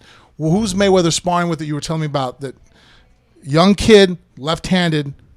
Oh, we saw it. Oh, yeah. Yeah, we that's were- the- okay, that's I'm the guy sorry. we Who's the saw. left-handed guy? Let's just start there, dude. No, there's a lot of left-handed. Okay, right well, now. who's the one that's really No, good no, no. that is very like is going to be? I'm forgetting. I'm sorry. I'm forgetting his name. He is very tall. They just brought him in. Yeah, we saw him the other day. We saw him. We saw him, and He's yeah, good. Yeah. Oh, he's good. Southpaw. We He's kicked the fucking- shit out of Conor. Oh, he beat the and shit out of Mayweather Conor. fucking slaps him So, around. but what does this do for a train? I mean, for any boxer's training camp, let alone a guy who's never had a pro Well, fight and is about to fight. You know what I think? I mean, and you can now here, so I can get you Yeah. going in this direction. Would you agree or not agree? What I think you're pointing out is that if somebody who's known in the boxing community like Paulie, and if you're not going to treat him with respect and treat him well and not pay him, then what level guy are you going to be able to pull Right. into your camp? If I'm Conor, like, well, I need top level fighters. Well, you're not going to get one now. Well, okay, that's funny you So said then you either have to drop down and find people that aren't worth shit and are willing to put up with it because they're nobodies. But then that's the level of sparring. You're going to pull your timing and your speed and your confidence off of beating those guys, and you're going to go and step to Mayweather. Yeah. It's an atrocity for no, him. I'm glad it's you're- horrible. no, I'm glad This- you're this making is this very point. bad for Conor. No, I'm glad you're making this because point. now he doesn't. Nobody of quality is going to work with him unless now you pay him out the fucking ass. No, even not even that. See that, and this is the point we were making before. Before this whole Mayweather McGregor fiasco even started, when he just got his boxing license, Barry McGuigan, who is like the legend of Ireland boxing, I'm talking legend, Frank. Barry McGuigan, look him up, amazing boxer, and Barry McGuigan is now who was Now that's the look, Trav. who was dethroned by fellow Fort Worth native Stevie Cruz. Is that true? Yeah, that's who. Oh, Barry. That's who beat Barry McGuigan for his title in Las Vegas. Pull that up. Maybe when it was older. We will find out right now. Yeah. I'm just trying to show off. Okay, You all guys. right. Thank you, Richard. But anyway, so Barry McGuigan, this guy is one of the main things he's most well known for is, you know how Manny Pacquiao, everybody would say when Manny Pacquiao fights, there's no violence in the Philippines because everybody's glued on. Barry McGuigan, with the whole civil war that goes on. Steve Cruz. Oh, yeah, you were right. Very good. Thank Lost you, the Richard WBA. Hunter. Holy. Thank you, Richard. Back But in this was a big fight. Yeah, 1986. this was a big fight because Pedroza had gotten 20 straight defenses in a row, and then Barry McGuigan had beaten him. I mean, it's again, this guy's a legend. So, anyways, Don't tell me Connor's bringing Barry McGuigan in no, because this guy's like in his 60s. Yeah, Well, it seems like no. what Conor would do. You know, Yeah. I beat up him. It's like, all right, Yeah. buddy. Right out Now, the here- nursing now home. here's the point I was getting to. Yeah. So Barry McGuigan last year, and Barry McGuigan's son Shane McGuigan trains Carl Frampton. Carl Frampton right now is the current 126-pound champion. He's already a two-time champion. This is Ireland. Okay. Right? Yeah. Barry McGuigan said, of course, be more than happy to help Conor if he really wants to get into this the right way. And here's the thing. I can't. Fuck, man. Okay. When Paulie finally talks about it on August 26th, I Can't believe it. say Angelo actually edited himself. Did you see this? I can't say it. He told me. I'm But I impressed. can't All right. effing say it. I want to say it. I I'm can't impressed. Say it. Okay. I promised Paulie I'll keep everything that he said. Sure. Just between us. So, anyways, though, those guys were willing to help Conor. The fact that they're not helping Conor because Conor's such a douche kind of just shows you that the boxing community did reach out. Even Sergey Kovalev was like, "Hey, bro, you need help? I'll help you out." Right? Sergey fucking Kovalev, dude. Right? And didn't use any of that, but wanted to go ahead and kick Paulie's ass. And then what happens? Paulie kicks his ass instead. And then now, who is he going to get? And this is what we talked about with Paulie today. Because of all of this that Why happened. would you spend money if you're Conor? You're not going to win the match. Just be in Right. shape, look good, Right. get the shit kicked out of you by Mayweather. Why collect waste your the 100 money? million. Why waste, At this you know, point? But you're not here- going to win. okay. No, if but he here does was- win, it's let's just get rid of my conspiracy theory. If Okay. Conor were to win, it's going to be a lucky punch anyways. Right. He can't outbox Mayweather. He's not the better boxer. If he started boxing now for the next 20 years and didn't age, he's still not the better boxer. Right. Do you know what I mean? Like he can't beat. Right. But I mean, Mayweather's the better boxer than everybody that he's ever faced. Right. Do you know what I mean? It's the best. So why spend money chasing money? But here's the whole thing, right? So what Jeremy asked Paulie is, well, does this even give Conor ever a chance to continue on in boxing? And Paulie was like, yeah, no, man, he's got a pretty bad name in the boxing community. And you know, Frank, I brought you into it. Yeah. It's a tight community. It is. It's a fraternity. Like, once you're with Bermain will always be like, that's my man, Frank Mir, no problem. Marco Hook, you see him in the UK, you call him right now, he'll be like, oh, Frank, no problem. Yeah. Very small community. Conor, he'll never get that, Richard. Everyone will be like, oh, you're the douchebag that put Paulie in a crack house and didn't even pay him. Fuck you. That's what's going to happen in the boxing world. I see. You know? But McGregor's not worried about it. He's not worried about it because he doesn't plan to have a boxing career or anything. Yeah. I don't think he plans to have anything. This fight is it's the great con of the casual fan. Yeah. It's the this is the greatest con. No, you're right. It is. Con, It is. great con. It is like bros for life. A lot of people But don't realize. we A spent lot now of people how much don't time realize talking about it. who I have a it's very gonna- people close gonna watch. relationship with. Okay. Pernell Whitaker. Oh, yeah. Sweet Pea. Yeah, No. Sweet Pea. I know. I just made it, but I. Okay, that would have been cool. You did awesome. I was right going to there. say he's going to be here. Yeah, well, Friday. I was going to say, he was going to be here Friday for the we'll Nevada talk to Boxing him. Hall of Fame. Oh, is that right? Yeah. That's a It's big not too event. late. Maybe I will forge a tight friendship. You with him. could. No, You could. Just Yeah. don't be a douche and put him in a crack house. I start to say he isn't still known to have blow on him, is he? Because I don't want to get pulled over when we're. Come on, man. Well, we'll go No, he ask got Trey. pulled over. I know that. That's I the know whole this. story. Yes, I know the story. You remember that? Yeah, I do remember. We'll ask because on Friday. when he got pulled up, wasn't the story when he got pulled over with it? He said something like, "Hey, it's me, it's Sweet Pea," or something like that, and the cop was like, "I'd Sweet Pea, I don't know." Yeah. What else is new in life? Yeah, So we no, talked a lot about that. I want to say this, though, and Paulie said it on our show today. CageSiders.com, guys, check it out. It's going to drop tomorrow. Cheap plug. Cheap plug. But we said, look, man, we don't want to talk about the negatives. Can we talk about some of the positives of your time here in Vegas? And he said, it's the small moments that really count to me and makes me smile. And best night I had was when I got to meet my favorite fighter, Frank Mir. And got to watch him do the jiu-jitsu, and it was really He was cool. very. You know what I liked? He pointed out it was a good compliment because Isabella had came over to me after practice. It was kind of cool being in the same practice with my daughter. She's over there rolling. I'm over there rolling, getting ready for Chael Sonnen match coming up in April and getting back on the mats, moving around. Hopefully in April, September. September for Chael, April for fighting. And so Bella asked a question about Neon Belly defense that somebody had showed her. I explained to her it wasn't the best option that I felt and why. I broke down what most people do in each situation, why they do it, how to feel the flow of leverage on what direction to make the appropriate response off what read. Okay, if they push this way, go this way. Then if they counter, go this way. So I'm having this conversation with Bella. I pulled over one of the other students, classmates, and we're going over it. So then afterwards he goes, "Wow, man, actually, that was, you're a good instructor. You understand. I like how you broke that down." And I was like, "Oh man, I really appreciate it. I think that from another person who's a broadcaster who breaks things down, to get that compliment from somebody who's also in the know and a very knowledgeable technician at fighting, it was a very nice, pleasant." And then we started talking, and it was cool because even though I didn't like when I named my Mayweather conspiracy theory, he's completely didn't agree with me at all. Explained why he didn't agree in this way, but it wasn't like. What's the word I'm looking for? He wasn't like looking. Yeah, he wasn't adversarial. It wasn't at all. It was like, "Nah, come on, Frank. This is what I think here." And I'm like, "All right, well, this is what I think this," and we're laughing about it. And he's pointing out his ideas. I'm pointing out my ideas. And that's whenever I like to talk to people. And if you have an idea and it's intelligent, and you can back it up, even if we don't agree at the end of it, who cares? Do you know what I mean? Like, oh, I can see where you're coming from. Do you see where I can see where you're coming from. I still decide to stay on this side of it, but I understand where you're. You know what I mean? And I love those interactions with people. Yeah, and you have to remember, Frank, one of the reasons why the boxing community really does, gravitate towards you too is you were humble. Like, we remember first day we sparred Berman Stavern, Roy Jones Jr. gym. I explained to you kind of how the whole protocol works. You totally did it. You gave your best. And then, we did what we did. We never talked about it. Never talked about any of that. You walked up to Berman Stavern, and then you guys were cool ever since. Yeah. And then those stories, bro, they get around. Everybody talks about it. Hey, man, Frank Mir, he's cool. Frank Mir's okay. He's fine. Then I got that. Frank Mir's not Roy gonna Jones be, was working a technique on the side, and I walked. I was like, "Hey, do you mind if I ask you this?" And he started showing me. I mean, he doesn't probably know me from anything, but started explaining because he had stepped southpaw, and his sparring session was moving around, and he was like, "Yeah, you can go this way, that way." I was like, "Oh," and explaining why. And man, I got a free instruction for about 15 minutes from Roy Jones Jr. It was mind blowing for me. You know what I mean? Because I'm a fan of.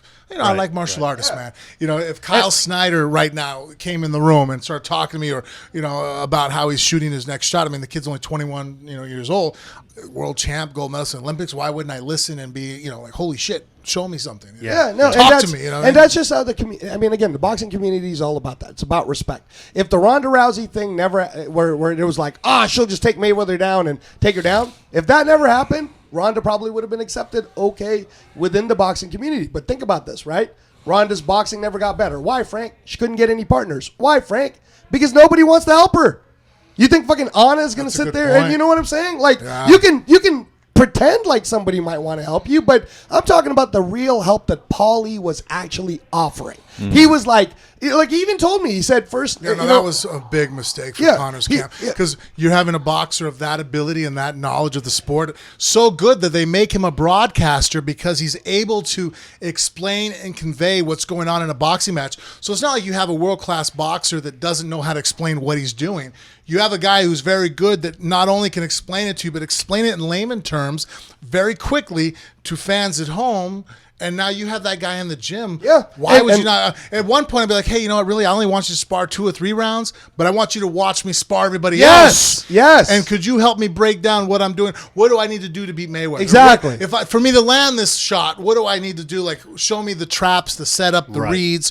What do you think? What do you see in Mayweather? Show me how you break him down. Like, the fact that they never used him for that, like, I'm like, that either shows an enormous amount of overconfidence that you don't utilize that type of technical warfare knowledge, or just you guys are stupid. What a short-minded, short-sighted, or small-minded, short-sighted approach, that you have this wealth of knowledge and you don't just fucking wrench the shit out of it and go, fucking, you know what?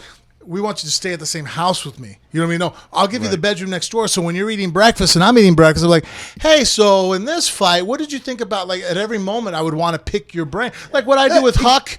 You can see film on me with Huck on the mat. Like, I'm hitting the bag afterwards, and he's sitting there explaining, well, hey, don't lean here. This is why you do this. I'm like, fucking show me, man. Like, why wouldn't you want to absorb everything you can? Right. And again, not my words. This is Paulie's words. He said, Conor's guys just got a bunch of yes men around him. They don't really know what they're doing. And he, and again, was Conor's head coach there? Jiu-Jitsu Kavanaugh. I know Rowdy. I can't. I don't know if Kavanaugh was there, but I know Rowdy. Yeah, because Kavanaugh's a smart guy.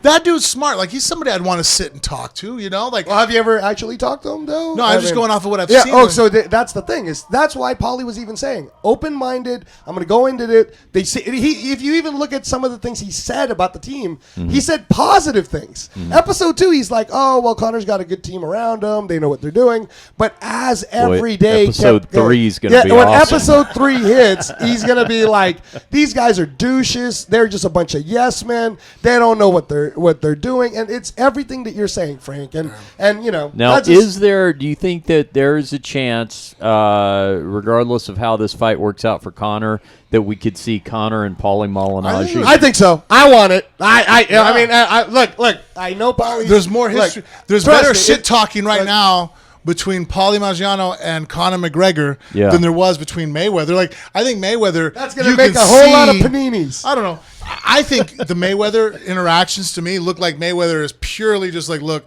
we're getting paid to do this. Like, there's no, like, Mayweather's laughing. Like, in his mind, he's like, holy shit, I get to fight this guy for my 50th and get paid most money ever. The most money I made, I'm fighting the weakest boxer that I've ever faced. Like, for the greatest purse. Like, holy shit, man. That's why I don't think he gets upset. He's just like, whatever. Like I said, I asked Paulie point blank, is this you just setting up your own boxing match with, are you willing to do it? Are you going to fight Conor McGregor? And he's, he didn't say no. He said, "Hey." He said, "I 100% if the numbers retired. are right. If the numbers are right, I don't know. We can talk about it or whatever." It's easy 20, 30 million for Paulie to put in his pocket. No, like here. First of all, like Paulie, like I said, he's well off. He's fine.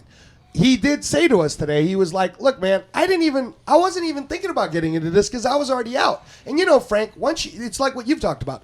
Once your mind and you say to yourself, Frank Mir is done, I'm not getting back in, you're not going to get back in. And that was Paulie. But I think, and I believe Paulie when he says he's not going to get back in.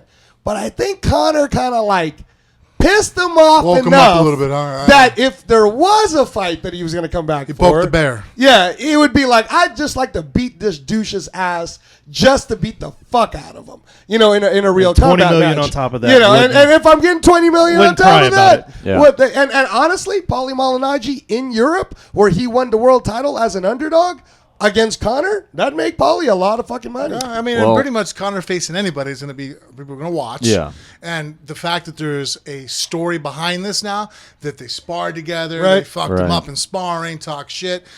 You You know what? Frank, if that happens, we're going to be a part of the team.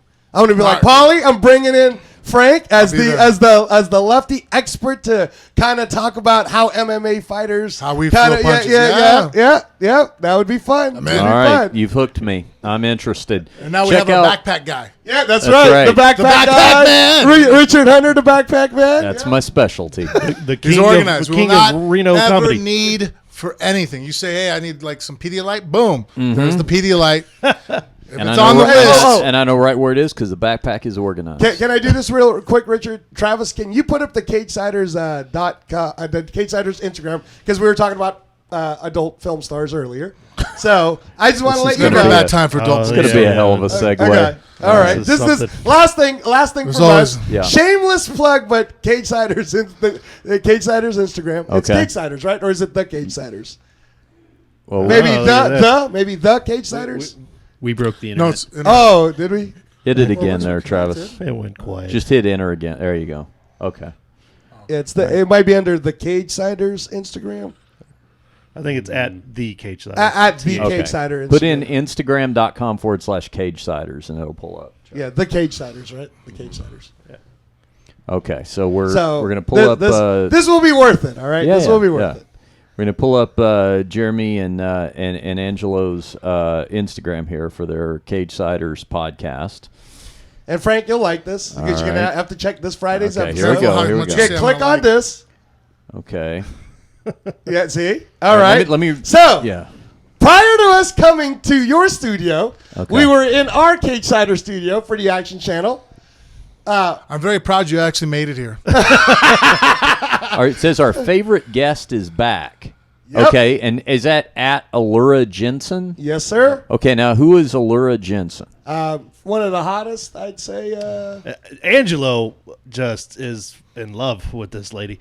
And She is she's amazing. Yeah, She's really. very sweet. Where's She's his very- left hand? Uh, Oh, okay, I see it. It's around the. I think he's actually accidentally grabbing me. Yeah, yeah. Laura Jensen, they call her TNT. She's Don't tell me an this is adult another one of entertainment. a Connor's sparring partners here. Yeah, she's Okay. low key. She's low key Yeah. getting in there. What does she do? So here, adult film star. Oh, she's an adult film star. Yes, sir. Okay. Yes, sir. So here's the thing. Well, you've Frank. been out of the game for a little while, man. I You guess got- I have. Come yeah. on, Richard. Okay, so anyways, this is her second appearance. Okay. So she's her first appearance was in one of our favorite segments, Who Would You Bet On? And we bring Okay. in guests, and Allura did the Klitschko Joshua. Very She intelligent. handicapped the Dude, she the fight? beat. She was right. She was right. She was right. Okay. I mean, if you watch the segment, go under CageSiders.com.